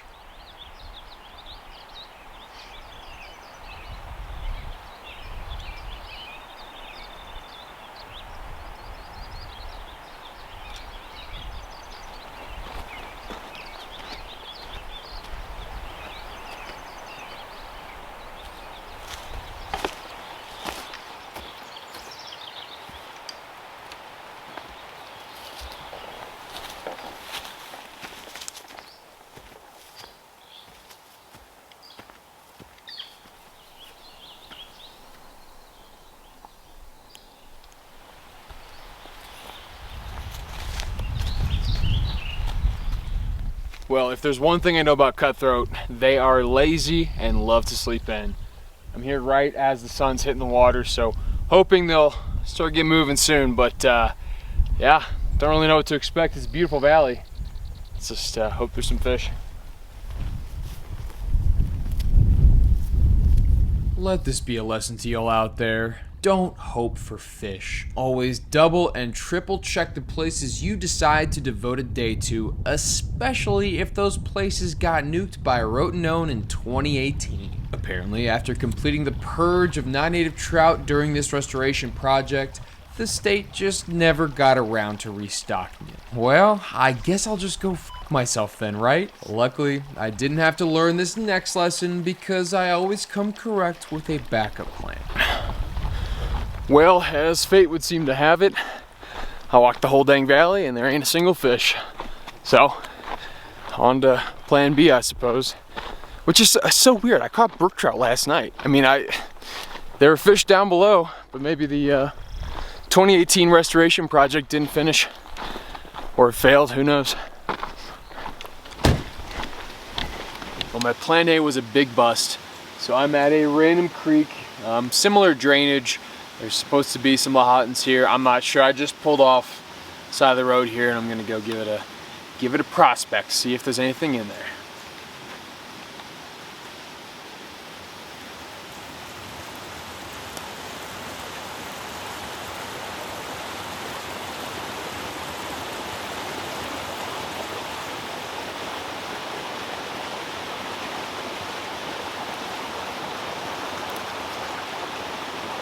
Oh, that's a cutthroat. That is 110% a cutthroat. Let's go. That is a sight for sore eyes, man. Heck yes. All right, here we go. Gonna give the spot hopping a bit of a try here. We know there's fish at least.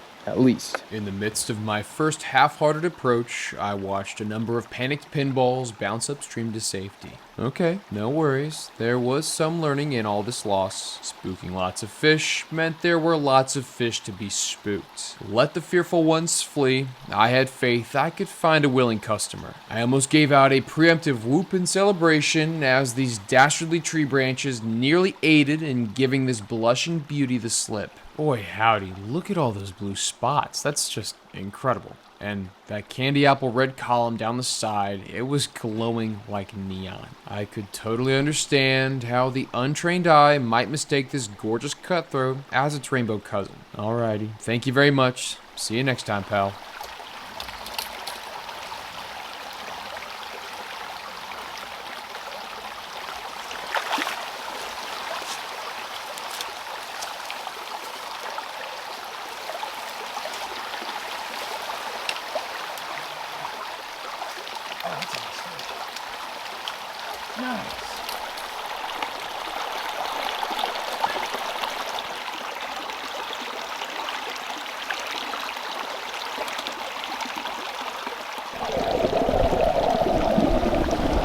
Well, as you can kind of tell, quarters are very, very tight. This isn't my option 1, not even really my option 2 or 3. This is just kind of a random stop, and we're getting real lucky that there is basically a cutthroat every single hole. So, yeah, kind of tedious, kind of tight, but worth it, I would say. This is fun fishing. If you place care with each step and criticize even the slightest movement in the shadows, you should be able to spot these fish with ease. Can you see this little trout? Well, you will in a second because he ate and then popped off. This next one, however, is a bit less concealed. Can you see him? Lurking on this left side was a nice try, but that wasn't enough to faze my peepers. In these situations, I like to present big fish with a deal they can't quite refuse. And it's got to be noted that what happened next is so far from normal. Learning from my time on the redfish flats, I autonomically smacked this hopper right back in his face and held my breath. Oh my God, he ate it again. He ate it again. Nice, and he popped off. Oh, wow, nice fish. No, that was so lucky. Wow, that was so lucky.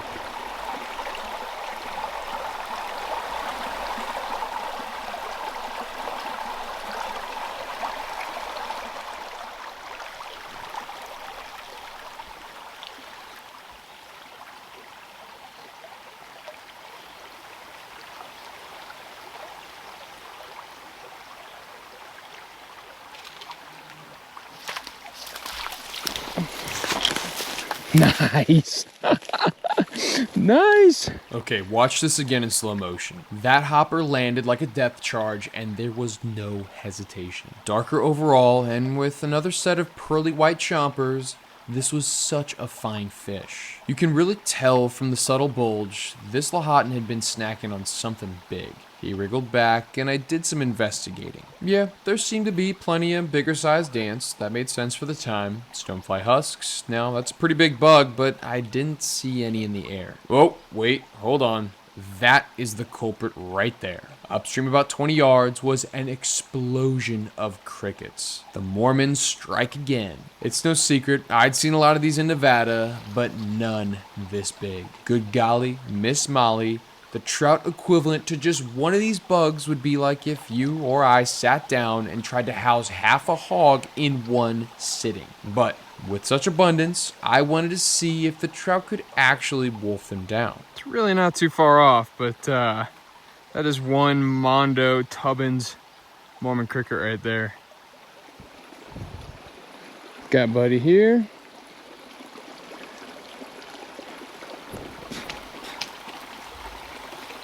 Oh, he ate it. He ate it. Oh, he's trying to eat it.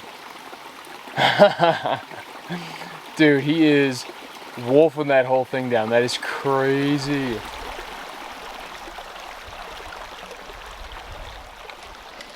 All right, back on the road. See how far away this strays before I gotta dip back in.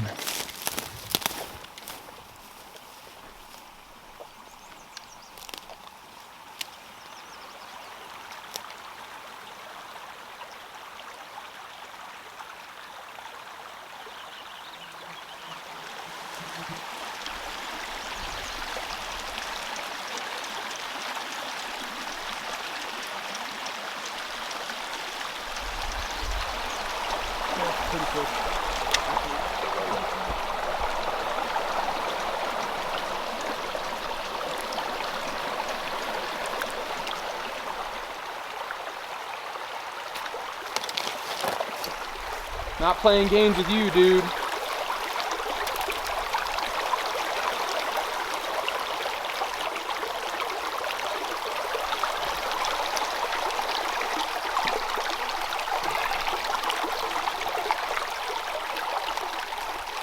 Back to your home.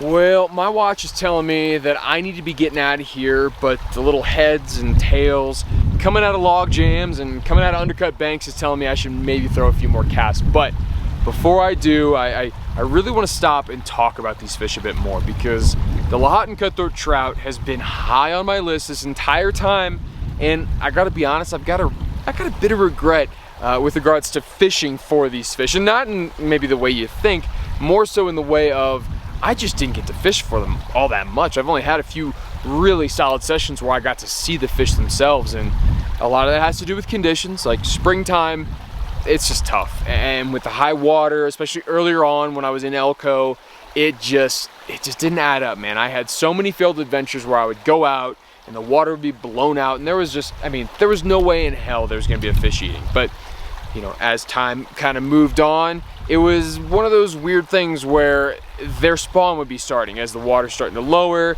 they would be on reds, they'd be sitting on reds, doing their thing. Their mind was on ass, not on grass. And so I didn't really want to bother them too much. And even some of the streams that I did go to, you could see them starting spawning activity, and it just felt wrong. So I gave them a long leash, a long time before I came back out. And I mean, now it's damn near summer, all the snow's off, all the peaks, like it is time. And even at this stream itself, I think I might have only seen one red, maybe two. I mean, the spawning activity is way on the back nine. Like it is almost complete. So that's been nice. And I mean, it's clear as day. Their mind is not on ass anymore. It is clearly on grass, as they have just been hoovering up like the big ants, the big hoppers. I mean, I've missed so many fish here. But whenever I'd run into those big groups of those Mormon crickets, I'd just grab a handful and throw them in, and just see a pool of these cutthroat ripping these things apart like Rottweilers with a new toy, man. It is so fun to see little trout eat big bugs, and I mean destroy big bugs. But you know, this creek in particular, I believe it's in the Reese River drainage, and that's, you know, kind of something I want to highlight, because I know I'm probably missing so much information. These fish are just a treasure trove of cool information, evolutionary niches being filled, and you know, you zig and you zag, you end up here, you end up there. Like, there's so much to touch on.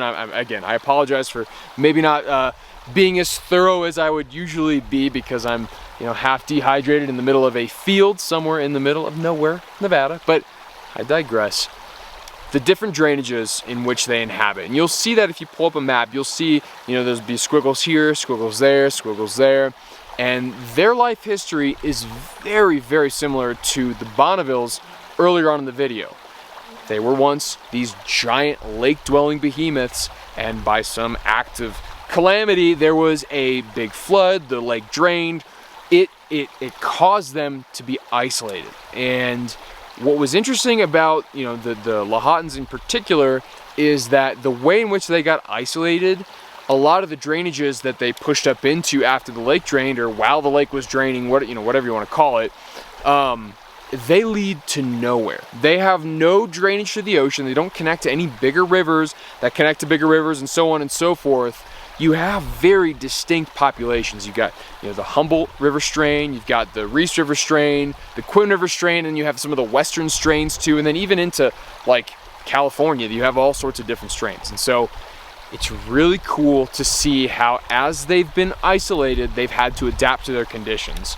And, you know, it's just, I don't know, to me, that's what really sticks out. You know, these fish have managed to hold out in the land of extremes, you know, just as well as they had, you know, 10,000, 20,000 years ago, whenever that lake did end up draining. But all that, you know, to say, they're doing well here, but in certain parts of their populations, they aren't doing great. And there have been a lot of restoration efforts put forth to bring back the native fish, and that's just a story you hear time and time again throughout the West. And so, yeah, it's been really awesome to see these Lahotans. I don't know, I don't want to say I'll never do the Pyramid Lake thing, but those kind of more popular, I don't know, like kitschy type fly fishing experiences, I'm just not big on, if I'm being quite honest. And in my opinion, seeing these kind of Lahotans, these wild, native, I mean, in their isolated element, that's what really sticks out to me. And I think that's what's,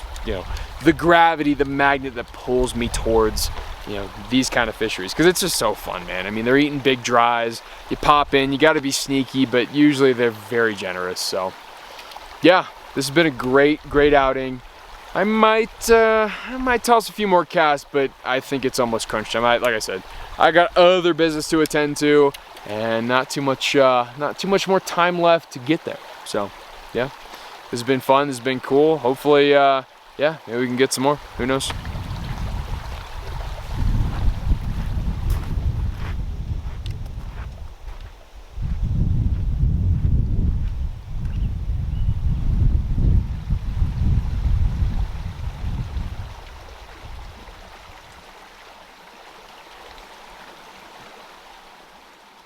I should have been more serious about hiking out, but I just couldn't help myself. These fish were so cool, and I would have casted at them well into the evening. This stream size was damn near perfect, and all it took was a slight opening or a decent little pool, and there was bound to be more than a few. My final fish of the day was the nail in the coffin.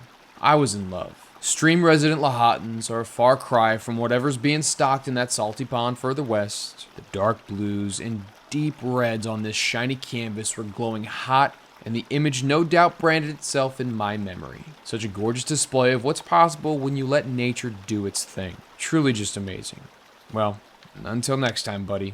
This itch had no doubt been scratched, and satisfaction was well achieved. As I hiked out, however, I couldn't help but ponder the current status of Nevada's state fish. Because it has to be acknowledged. This is an awfully strange thing to just be like, hey, what's up, dude? Oh, what's up? Yeah. Can I interview you, dude? It's all good. It's like, yeah, let's Like, go yeah, meet. someone's interested in LCT conservation? Like, I'm all for it, man. I would say I'm a little too interested. I think it would only be fitting for this segment to ask, can you give me some sort of idea of your first experience with Lahontan cutthroat trout? What was the first time catching these fish like? The first time I caught one of these fish, it was like a spur-of-the-moment trip to Pyramid Lake with a buddy, and we had no idea what we were doing, and it was a miserable day of fishing. We spent the entire day fishing, trying everything from nymphing to stripping, and finally caught one at last light, and it was a beautiful summit strain fish in Pyramid Lake, and that was my first LCT, and I couldn't have been more excited. My name's John Haddock, and I went to Oregon State where I studied fisheries conservation. And I moved out here to work for some private entities, and I was able to move to start working for an NGO where I focus on cold water fisheries, and specifically fisheries that contain LCT, and we're trying to improve those fisheries so that we can someday see that fish delisted. And right now I'm working on grazing permit renewals to improve those fisheries. So I know this may be a bit of a broad question, but can you tell the folks at home, what even is a Lahontan cutthroat trout? So the Lahontan cutthroat trout is a salmonid that evolved out here in the ancient Lake Lahontan, which was a Great Lake sized lake out here in Nevada on the western side of the Great Basin. And as that lake receded, those fish were broken into different populations that are separated in the desert. And we have fish now kind of on the eastern Sierras in California. There's fish up in Oregon. We have the Willow Whitehorse strain up there. And then in the eastern Nevada, we have the Humboldt cutthroat.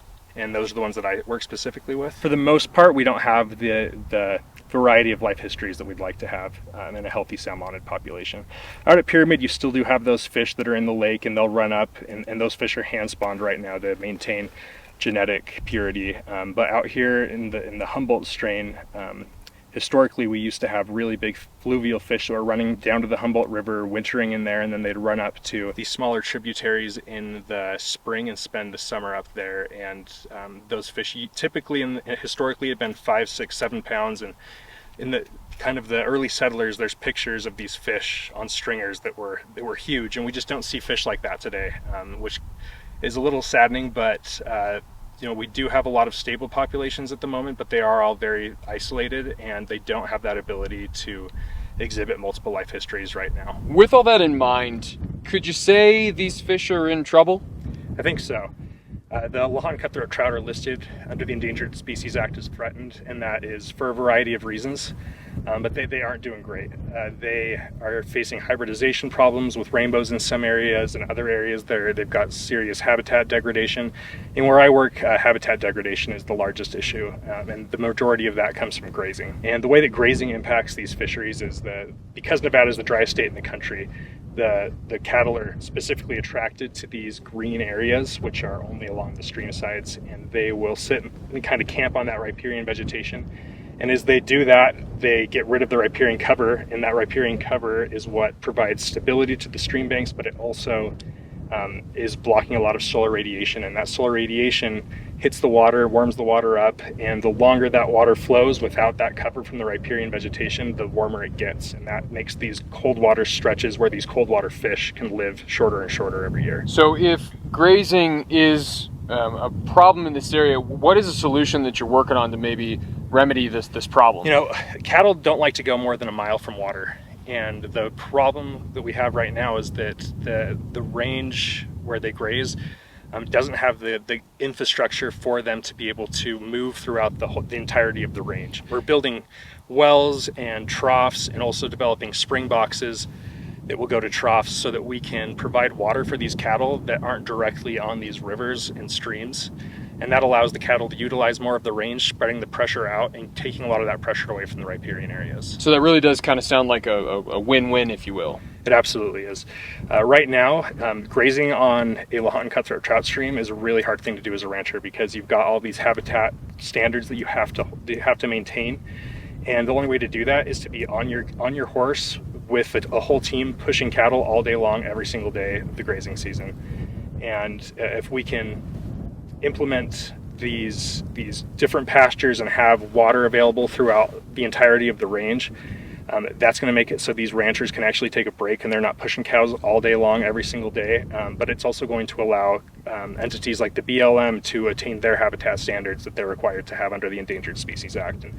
And NDOW also has their own population goals that they're trying to attain. And you know, it's a win for NDOW, it's a win for the BLM, it's a win for the ranchers, and it's a win for really everybody involved. That's awesome. I mean, and that seems like in this day and age, it's rare to have that many wins across a lot of different interests. So I know that there's going to be folks watching from all over the place, and they might not be Nevada residents, they might be from Canada, the East Coast, hell, they could be from all different number of countries. But for the folks watching, sitting on the couch right now, what can they do to help these fish?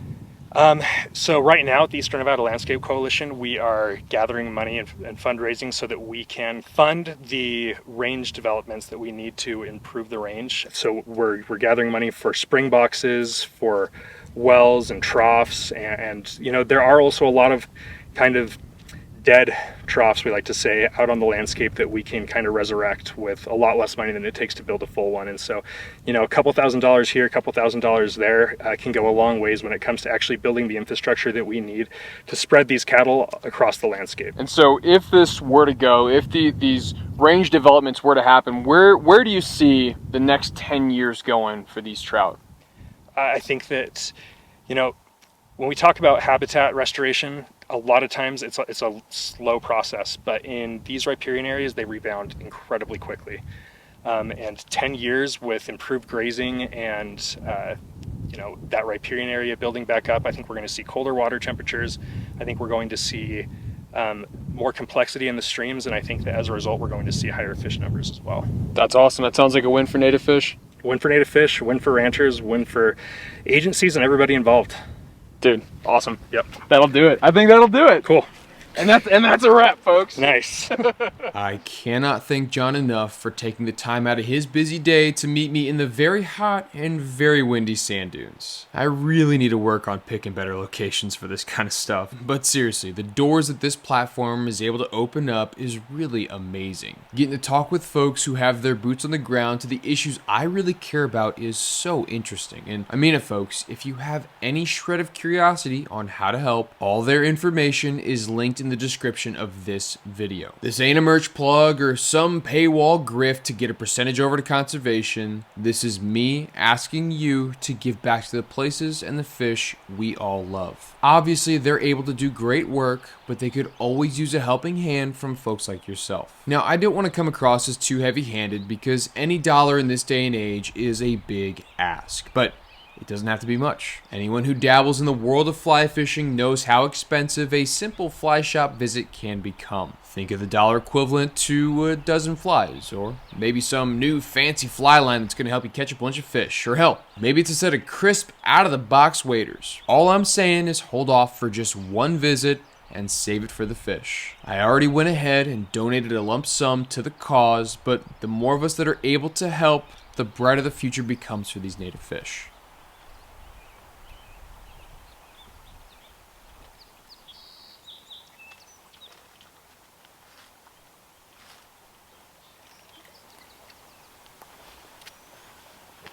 Alright, let the games begin. I'm not quite sure what to expect with this stream. All I know is that I drove in last night and it was probably one of the worst drives I've ever had. These roads are just different, like different rough. But camping here was nice. It was a nice change of pace to sleep in the back of the truck instead of the front seat. And yeah, I don't know. Kind of a big question mark for today, but fingers crossed we can find a few.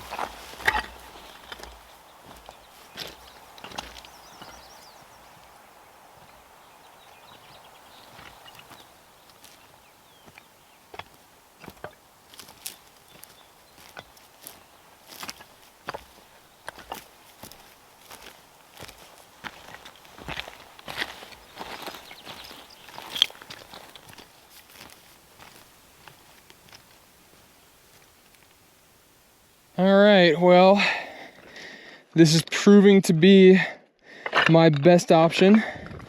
Definitely not the safest option. Those are two very different things. Oh, I don't like this rock at all. One fall here and you are ribbons. You are cut to pieces. Gotta treat everything like it's gonna move. These rocks are not in place. I will say the sage is pretty sturdy from the feel of it. Just gotta get from sagebrush to sagebrush. Well, by no means was that the worst, but certainly wasn't fun. But here we are at a very willowy river. Yeah, I don't know if I'm gonna be able to fish this. This is really tricky stuff. I can't really wade it, and it's so narrow, and the willows and riprap are growing up. Man, it's not looking to be good. This isn't good. Rehydrating from the bullets I'd lost on the way down, I contemplated just exactly how far up Schitt's Creek I might be at this particular moment. The sun was just starting to hit the water, so I couldn't make any rush judgments until things warmed up a bit. There already seemed to be bugs in the air, which did give me a slight glimmer of hope. However, as I precariously maneuvered in between the willows and the shallow parts of the swollen river, my advances were met with silence. I switched up my nymphs. First smaller, then bigger, added some split shot. Hell, I think I even threw a desperation streamer just to see if anything would move. And all I got was nothing. Turning the next bend, there it was, the nail in the coffin, and seemingly the only sign of life in this canyon, Mormon crickets. Yeah, this is tough water. Hard walking, hard fishing. Oh, look at that. These Mormon crickets are just everywhere. Maybe they're just full. Maybe they've just been eating too many crickets. That looks pretty good right there. Oh.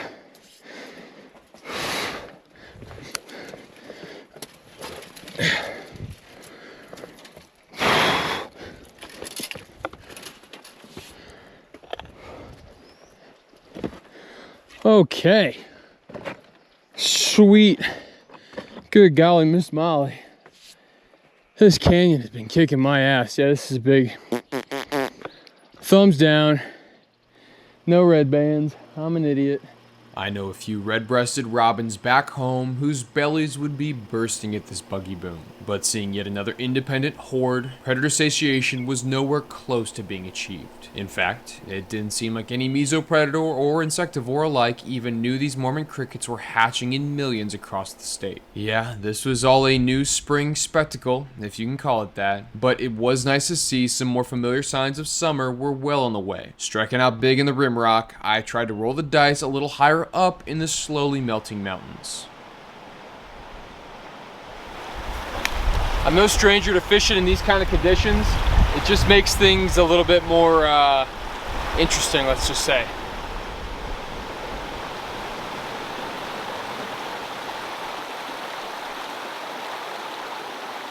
Well, the water was no doubt higher, but clarity wasn't terrible by any means. However, I've done this silly thing far too much to know when things simply aren't going to work. If the fish were here, they'd be here. It sounds so silly, but oftentimes the gut feeling is true. No need to fret, I would run into what I was after eventually. But right now would be a good time to head back to my primary base camp and regroup a bit.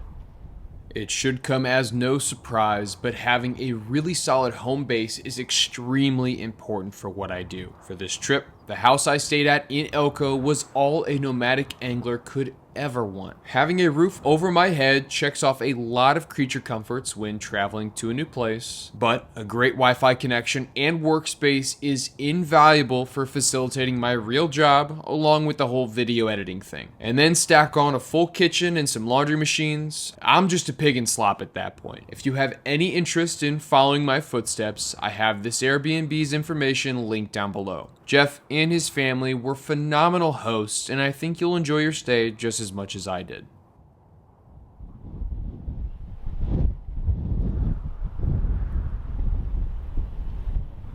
Back out on the hunt, and armed with a bit more research, I found myself in the shadow of a desert reservoir. Tentative about the high likelihood of tetanus, the pure potential of what could be here kept ushering me forward. The residents below this impediment have no opinion on the matter. Concrete and rebar really isn't their concern. In a land so dry, one can't care how the water comes, just that it comes. Stable water temperatures and reliable flows, no matter where you are in the world, have a certain way of growing healthy fish. And as a result, trout anglers of all ability love to flock to tailwaters just like this. My initial shock once I set the hook was silly in hindsight. This canyon screamed big fish potential. But what did actually surprise me and warranted a bit of panic is when my undersized net just decided to snap below the strain of my first redband here in Nevada. Oncorhynchus mycus newberry. The Great Basin Redband rainbow trout. Its Columbia cousins further up north sure get big, but my goodness, I should have never slept on these Owyhee fish. This was a true specimen, and from what I could tell, every inch of it looked to be wild. There's a lot of features that stuck out, but that big blushing cheek was really something special. And as he swam back, I couldn't help but wonder if this was all just a case of dumb luck. Well, that kind of sums up the whole kit and caboodle here. I broke my net, I messed up the release, but that was a very, very healthy red band. Again, I'm not quite sure if you can consider them red bands out of here. I don't know what stocking. I mean, technically, what I've read, this is the Owyhee, and any of its tribs and the Owyhee itself should have full, red bands in it. So if that's the case, that was a nice fish. And he took my bottom fly, but he got tangled up, and that's why the fight at the end was a bit chaotic. It got tangled on his tail, and yeah, in the midst, breaking the net and all that. So I'm gonna repair this real quick, and maybe this tailwater is worth more than just a couple casts.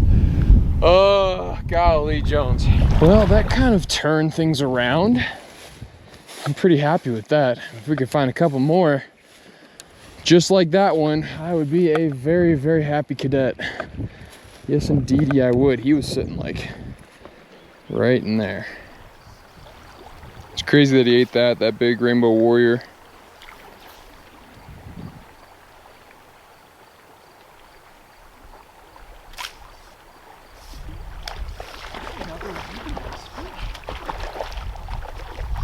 What the heck is going on here?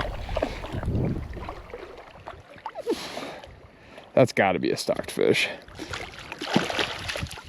Gee Louise, that's a big fish, man. Well, there you have it, folks. That's another pretty big red band.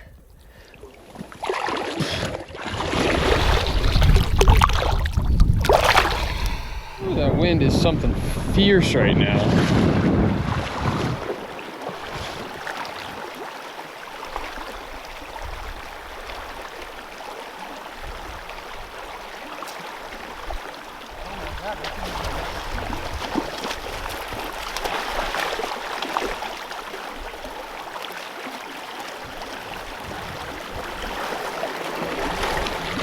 Oh my gosh. No, no, no, no, no! Oh, my net! Oh, that was a big fish. Well, I gotta admit, that kind of stinks. That was a really, really nice fish. Probably the best of the day, like by a long shot. But here we go, repairing the net, round 2. A little bit more bracing this time, so hopefully that makes some sort of difference. Gotta always have some electrical tape. You never know when you'll need it. So I could tell that he ate that top fly too. And yeah, that it really stings. That was a really, really big fish. Hopefully these secondary net repairs hold. Give it a little bit more bracing this time.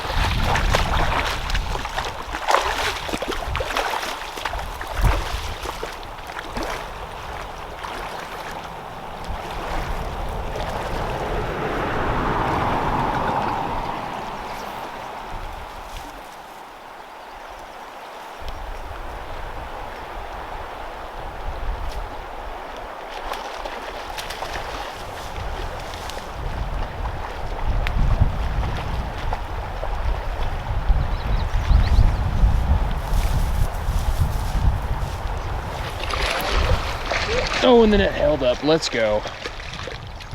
Dude, what the hell is even going on right now? It's another really nice fish, man. They just grow big in tailwaters. It's crazy. I don't think these are stocked. They shouldn't be stocked anyway. Yeah, that is a just big red-banded son of a gun. All right, there it goes. He had a whole lot of energy left. Shoot.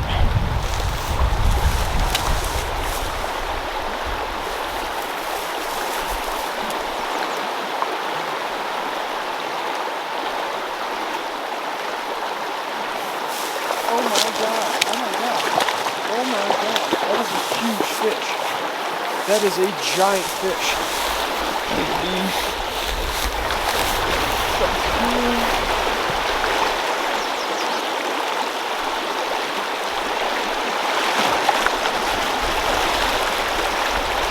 I'll let him tire himself out here. I'm just letting him do his thing in the current here. Let him tire himself out. Maybe he'll give me his head. No! No! God damn it! That was devastating. But pouting wouldn't put more fish on my line, so I continued on. As the river started to curve back towards the road, I was finally met by the first fish of the day that actually made sense. This was what I'd originally had in mind when thinking about red bands here in Nevada. Regardless, as he swam back, I was reminded that this was never meant to be a full day's adventure. If anything, just a scouting mission. And as the semi-trucks and cars continue to fly by one after the next, I was ready to go home. Overall, how could I even begin to complain? All these big fish had been a rather pleasant surprise, and the cherry on top was getting the chance to carry out a full bag of other people's crap on my walk back to the truck. I can honestly say I had no real intention of ever making it back, but fate would have different plans as this bipolar spring weather came on strong.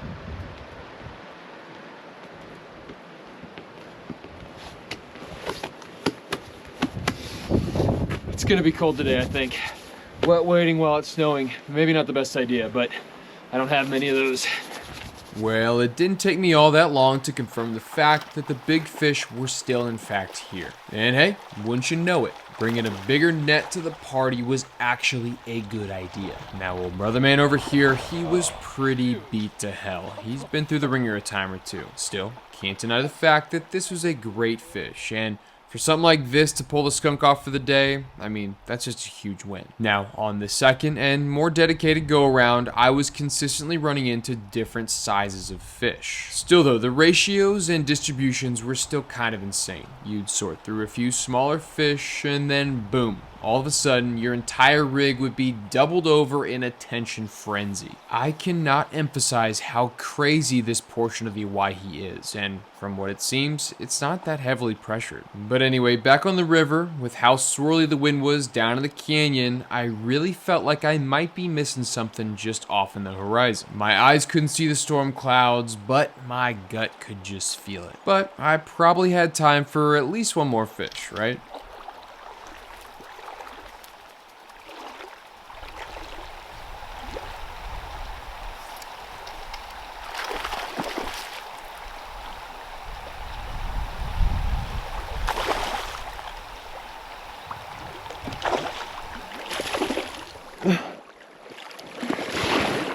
Nice.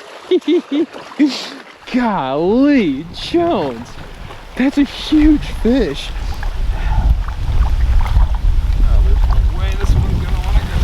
Well, everything's getting soaked right now. It's just been one of those days.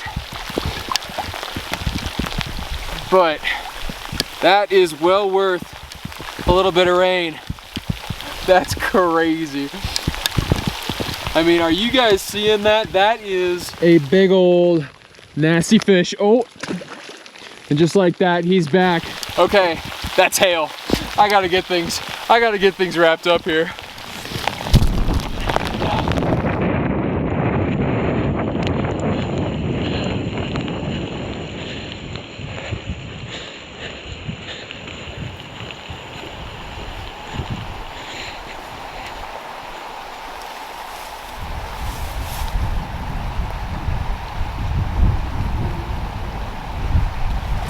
Oh yes! Oh yes! Oh yeah, dude! Holy cow! Oh! On the adjustable dry dropper. You gotta be kidding me. Oh, I don't want to lose this fish. Yes, yes, yes, yes, yes! That's a great fish! Woo! He munched that. What?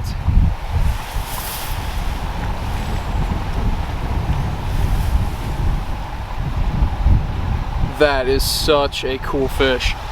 On the adjustable dry dropper, folks. That's what you want. You see that, folks? That right there is my dry fly moving up and down a section of tippet. This is an adjustable dry dropper. I've got my nymph on below, but yeah, we caught everything on a nymph at that last spot, and pretty much here in general, that was the first fish on the dry, and that's why I love this rig. It's so versatile. You can move depths, you can still fish a terrestrial bug. I mean, the sun finally came out, and that was the first dry fly bite. I mean, are you kidding me? That gets me so fired up. I've always got this link down below. I think I maybe have mentioned that earlier, but yeah, it's a pretty cool video. It helps explain how to tie this. I don't sell them, I'm sorry, but it's out there so you can make as many as your heart desires. Oh, dude, that gets me so freaking pumped. Can you tell I was pretty pumped on this rig? I came up with it all on my own, don't you know? But for real, I mean it. I use it so much because it really does work. That is a pretty fat fish. I love every inch of that. I mean, seriously. It does not get much better than that. My day's slowly coming to a close and we're already here yapping about gear. It might be time to sit down and talk a bit more about the specifics, especially pertaining to the challenges fishing in Nevada might present. Oh man, can you guys tell I'm trying to run from the sun? It is, it's a warm one today. And I figured that right now would be a good time, as good a time as any, to stop for a second and talk. Because I know there's a bunch of you out there that are always curious about what I'm carrying, what I'm using, you know, what I'm hiking in, what I'm fishing in. And I want to just, again, stop the video for just a second and discuss those things with you, because it is important. And, you know, maybe inspiring y'all with some of the stuff I use, or just, you know, avoiding unnecessary questions with this segment. I think it's worth it. So starting things off, I think it would only be right to acknowledge that Nevada is truly a land of extremes. High highs, low lows, you know, water, no water, spiky, pokey, burny, I mean, you know, snakes. There is a lot about this state that is really only encapsulated with the word extreme. And so as an angler, you got to kind of be prepared for anything. And the season that I've, you know, chosen to fish has been, you know, late spring into early summer. And that's about a 2.5 month period, but I was still experiencing snow in certain spots. I was still experiencing, you know, runoff, having to deal with lows in the morning and highs in the afternoons, and these long days, man. It can make it a puzzle for an angler, because yeah, you start the day all bundled up, and then by the end of the day, you're stripped down to nothing because you're just sweating your dang shorts off. I mean, it really is kind of a puzzle. And then you got to think, okay, can I withstand being cold, or can I withstand being warm? And then, you know, understanding, okay, do I have enough hydration if I sweat enough here? And it's all a big puzzle, and it seems a lot more complicated than it really is. It's quite simple. Most of the times when I've been out, be it earlier in the trip or even later in the trip, I start pretty layered up. And the pants have been a pretty big, I don't want to say innovation because that's just stupid, but they've been really clutch, because I like fishing in shorts. That's especially in the summertime when it's warm, when you can get away with it, why not just wear some shorts? But my legs, they have taken a beating. They are cut up, scarred up.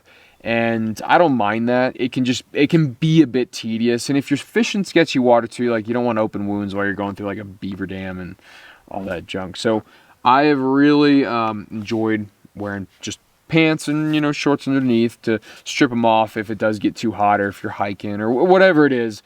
But just know that out here, everything, it has thorns, everything is sharp, the rocks, the sagebrush will cut you up. I mean, the mountain rose out here is just, it's like barbed wire. And then also just barbed wire. I mean, there is no end of stuff that can give you a couple scars. And there's nothing wrong with a couple scars. It's just, you know, if you can avoid that, that's probably better. But yeah, I mean, basic outdoor layering on the top half.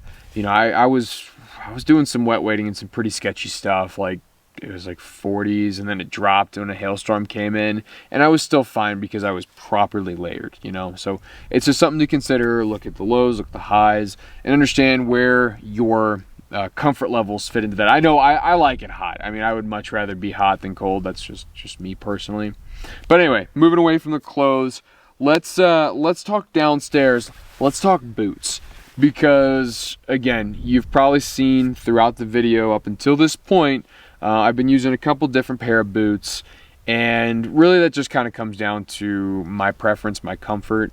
You will be doing a lot of hiking out here. I would say 95% of the time, if I'm fishing in my wading boots, I'll also hike in them. So if I've got anything under like a 10-mile hike round trip, I'll wear wading boots. And I'll even push that sometimes too. Like, I've done some pretty gnarly days with heavy wading boots. But I personally like the stability. I like the almost juggernaut-like feeling you get when you're wearing wading boots, because I usually have the Patagonia foot tractors on, and those things are just tanks, man. I mean, you can run through just about anything with them, and I like having that feeling. I'll take away, you know, maybe some lighter weight boots for that. I don't mind the extra weight. Like, that's why I like to do squats and kettlebell workouts, because I want to be able to just run through things.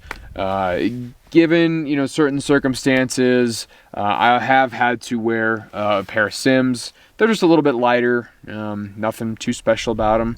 And then I also have, on one backcountry occasion, worn my Ultras as hiking and wading boots. And again, I think it trips people up, or they get confused. They think that, oh my gosh, my feet are going to fall apart if I hike in the same thing that I am wading in. And it's not entirely wrong, because my feet are just a nightmare. Trust me. They're a mess, but once you condition your feet well enough, it doesn't really bother. At least it doesn't bother me.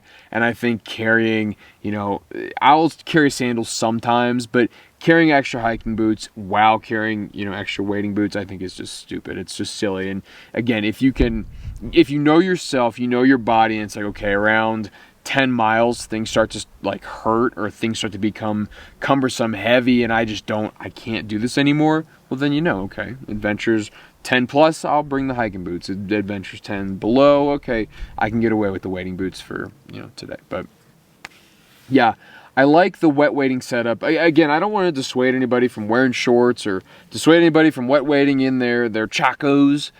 But you gotta understand, with Nevada, things are sharp, things are pokey. There's no free lunch out here. Any exposed skin's gonna get cut up. And one thing, and it's not as prevalent, I don't want to scare anybody, but I have run into snakes. There are a lot of rattlesnakes. It's amazing habitat for them, and I love seeing them. I really do. It's just, you know, if you were to not be paying attention, or maybe they don't give you a little bit of a warning, and you step on one and they bite you, the chances of you either not getting completely bit, or, you know, maybe a minor bite in 3 or 5, I mean, I've got 2 layers of socks and neoprene and a high ankle boot. I mean, that's a lot of junk to get through. I mean, we're talking like snake gaiters at that point, or close enough, I would say. I mean, having that sense of security there, knowing, okay, I can, you know, be walking around in snake country. I mean, if they bite you, you know, above the calf, I mean, you're screwed anyway. But I'm saying it like the foot level, ankle level, it gives me a lot of confidence, at least. But yeah, moving away from the clothes, moving away from the boots, I think it would only be right to talk about the rods. Now, again, I think this is where people love to dine in the details. Everybody likes to have their little finicky setup. They're like, oh, this is my small stream rod, or oh, this is my, you know, big to medium water 4-weight, you know, whatever.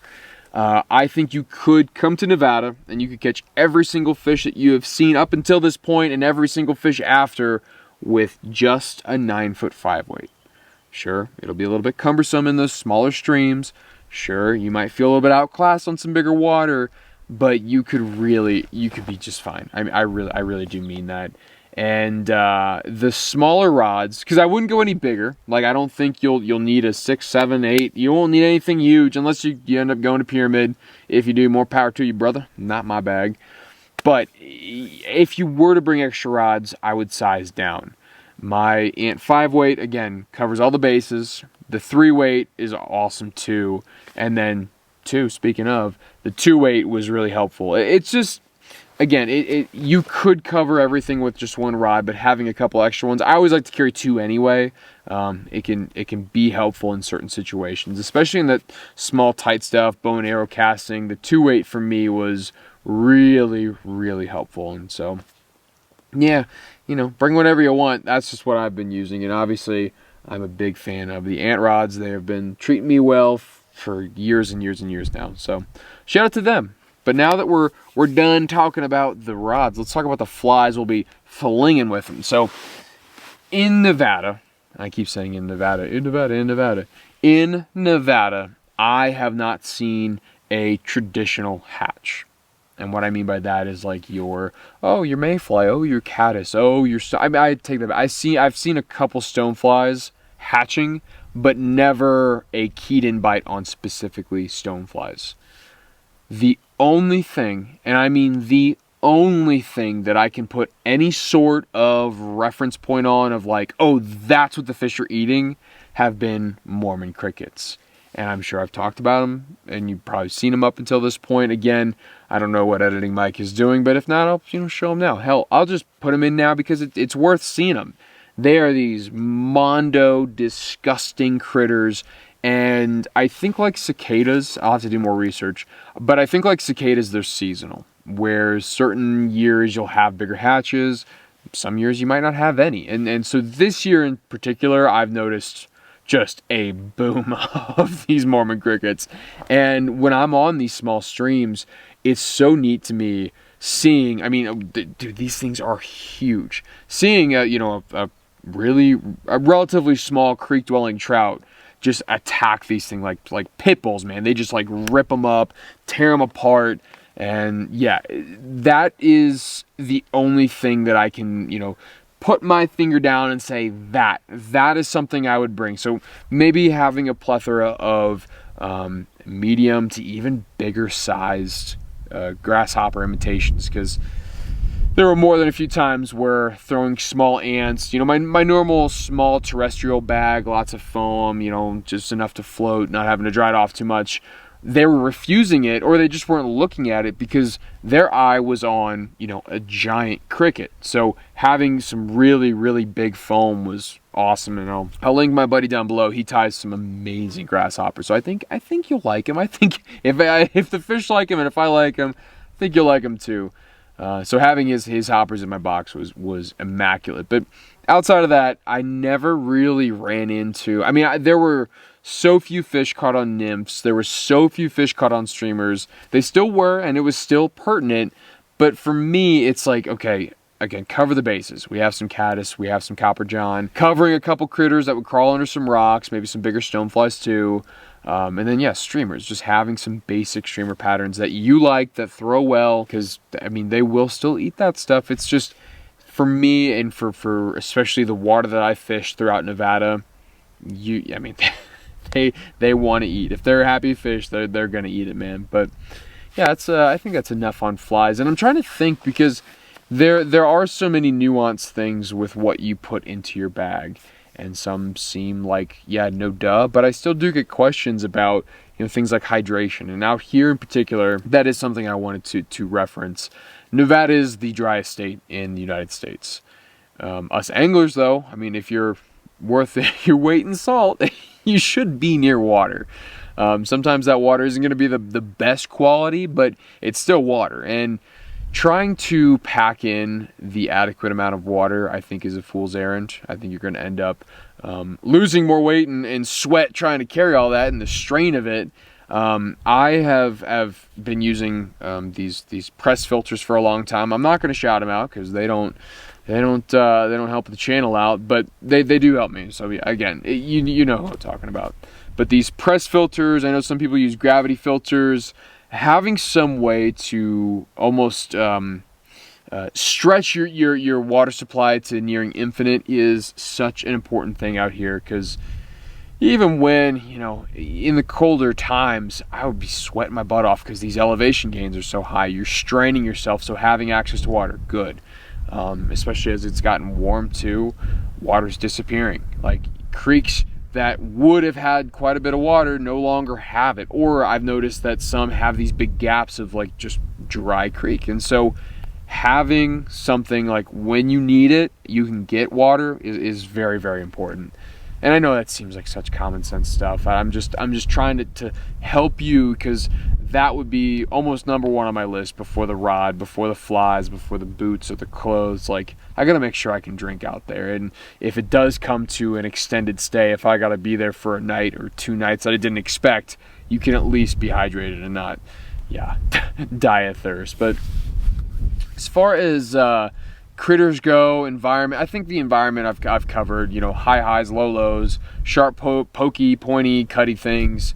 But as far as critters go, I've seen lots of sign, I just haven't seen them. Rattlesnakes is probably going to be your number one danger, and as long as you're aware, as long as you're wearing the right attire, I think that that is a completely voidable concern. I think that you won't have to sweat them any, but they've got black bears, they've got wolves, they've got cougars. Like, there are bigger mammals out here, but you just don't see them, and you really don't hear about them. I had my bear spray in my backpack the entire time.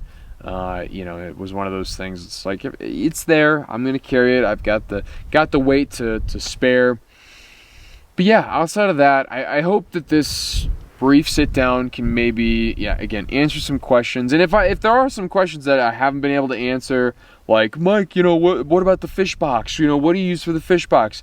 The fish box, in my opinion, wasn't the best for out here. It gave you a cool look, but it was really hard to use. Like every other video I have ever posted with the fish box, it's linked down below. So go check the description of where to buy it or where I buy it. It's super simple. So yeah, if you do have any other questions, feel free to hit me up. YouTube isn't the best place for this. Go to Instagram, shoot me a DM. I don't care if you follow me or not. I do sort through most of the requests, and I try and be as communicative as possible, because I again, love me, hate me, do whatever you want. I want you to have a better experience when you come out here. Learn from my mistakes and build upon my successes. So yeah, maybe that's a bit too grandiose. I don't know. Regardless, I think that's more than enough about gear. Let's scoot back to the video and catch some more Nevada natives.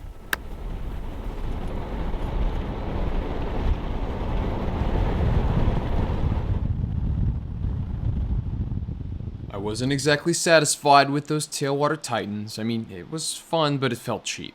In pursuit of other quarry, I was able to double dip with maybe a more realistic image of these powerful fish. Pedaled down through northern Nevada, over into Idaho, and then back over the border again. The only reason we stopped was to move the occasional rattlesnake across the road. I was joined by a good buddy of mine, Kowalski. You may know him from some previous adventures. He was getting a bit bored in Kansas, so he decided to jump on a jet for a fun weekend of trying to chase some fish here in Nevada.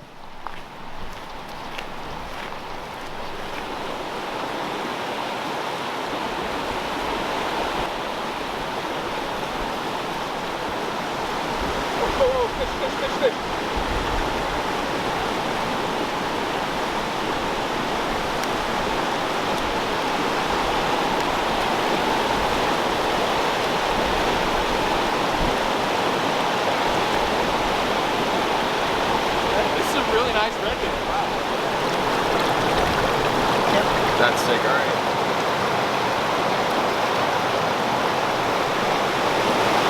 It's heavy as hell.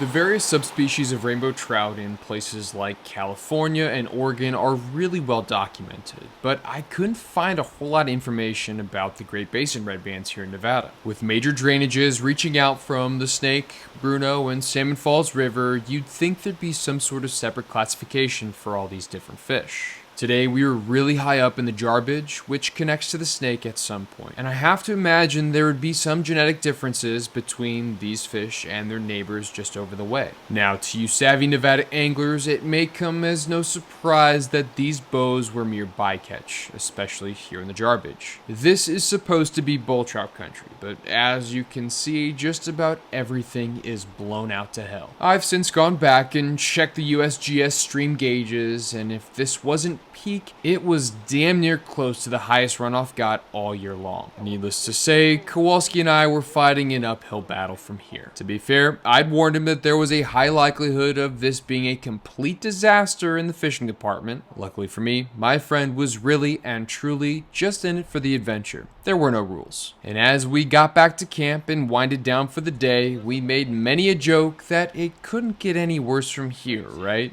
Oh boy, did we speak a bit too soon.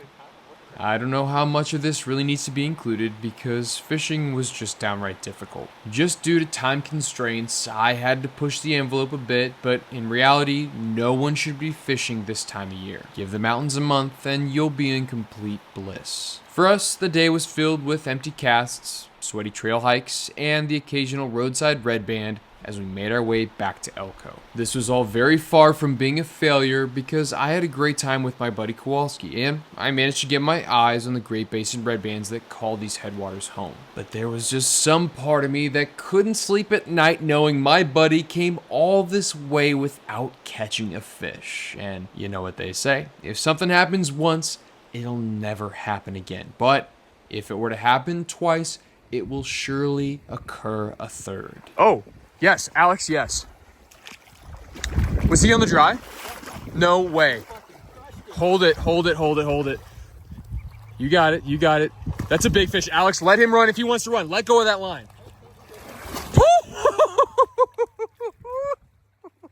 Crushed the dry. Dude, see, it popped out. It was like, just like that, man. Holy cow, dude. Fish. Dude, that's a big fish. What do you think of that, dude? I'm happy. We caught a really nice bull trout. It looks a little funny, but it is a bull trout, I promise. Wow, we did it. Oh, it feels good, right? And it feels good to catch the fish. Worth the license. Yeah. Yeah, we're worth the $84 a year long license. That's a pretty sweet fish, man. Very nice fish. On the hopper. W fish. Bye. Oh yeah. Boom. Nice, dude. One of those things, man. When everything else is nice and high, I guess tailwater does the job. It's good enough. And I'll tell you that for free. Oh, I can't believe I'm back at this tailwater. But this third and final visit resulted in more than a few fish for the both of us and was a rather fun way to cap off this entire Nevada adventure.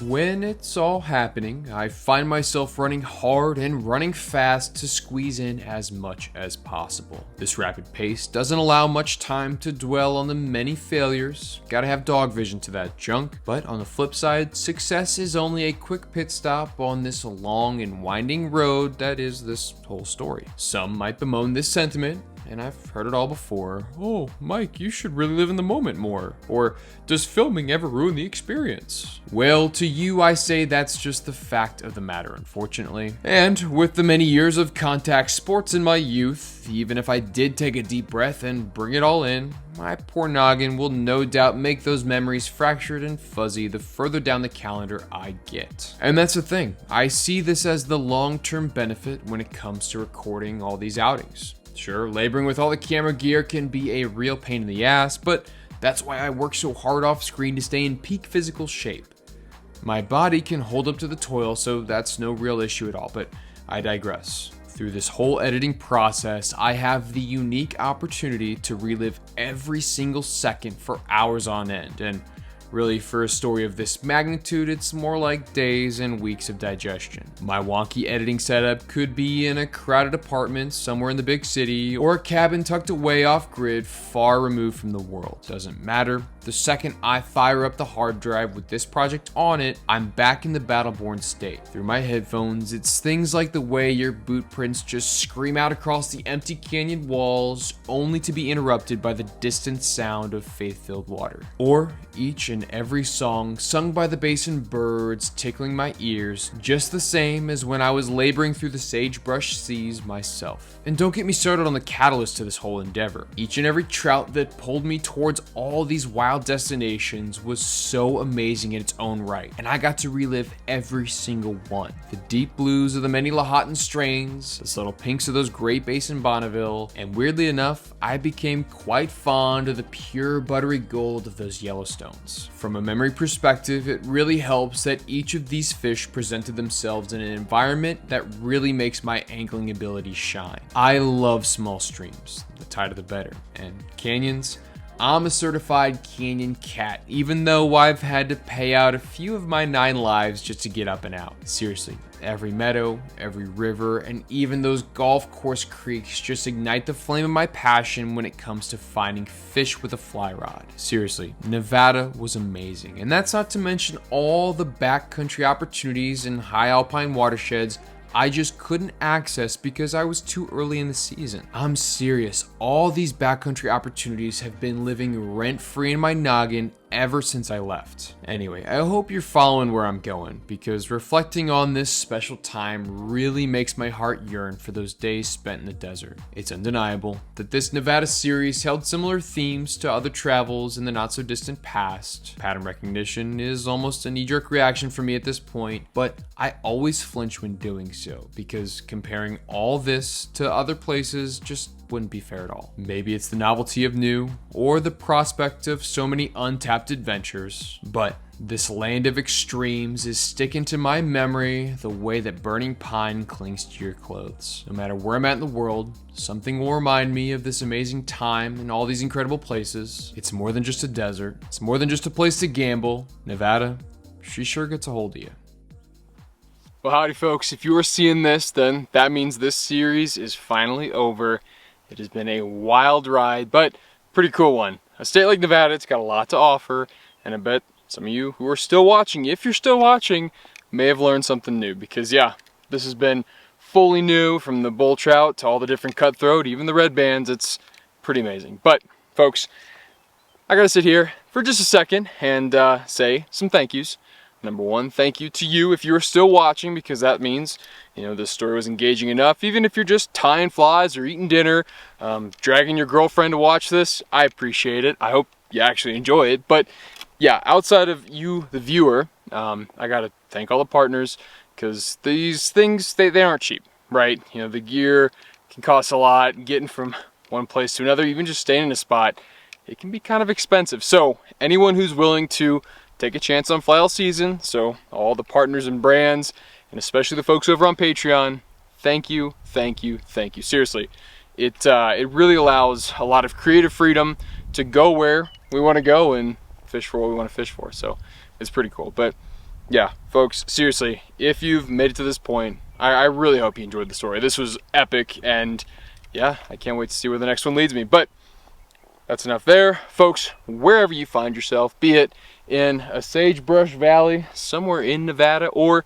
in your backyard, I sure hope you keep those feet in the water. And until next time, tight lines.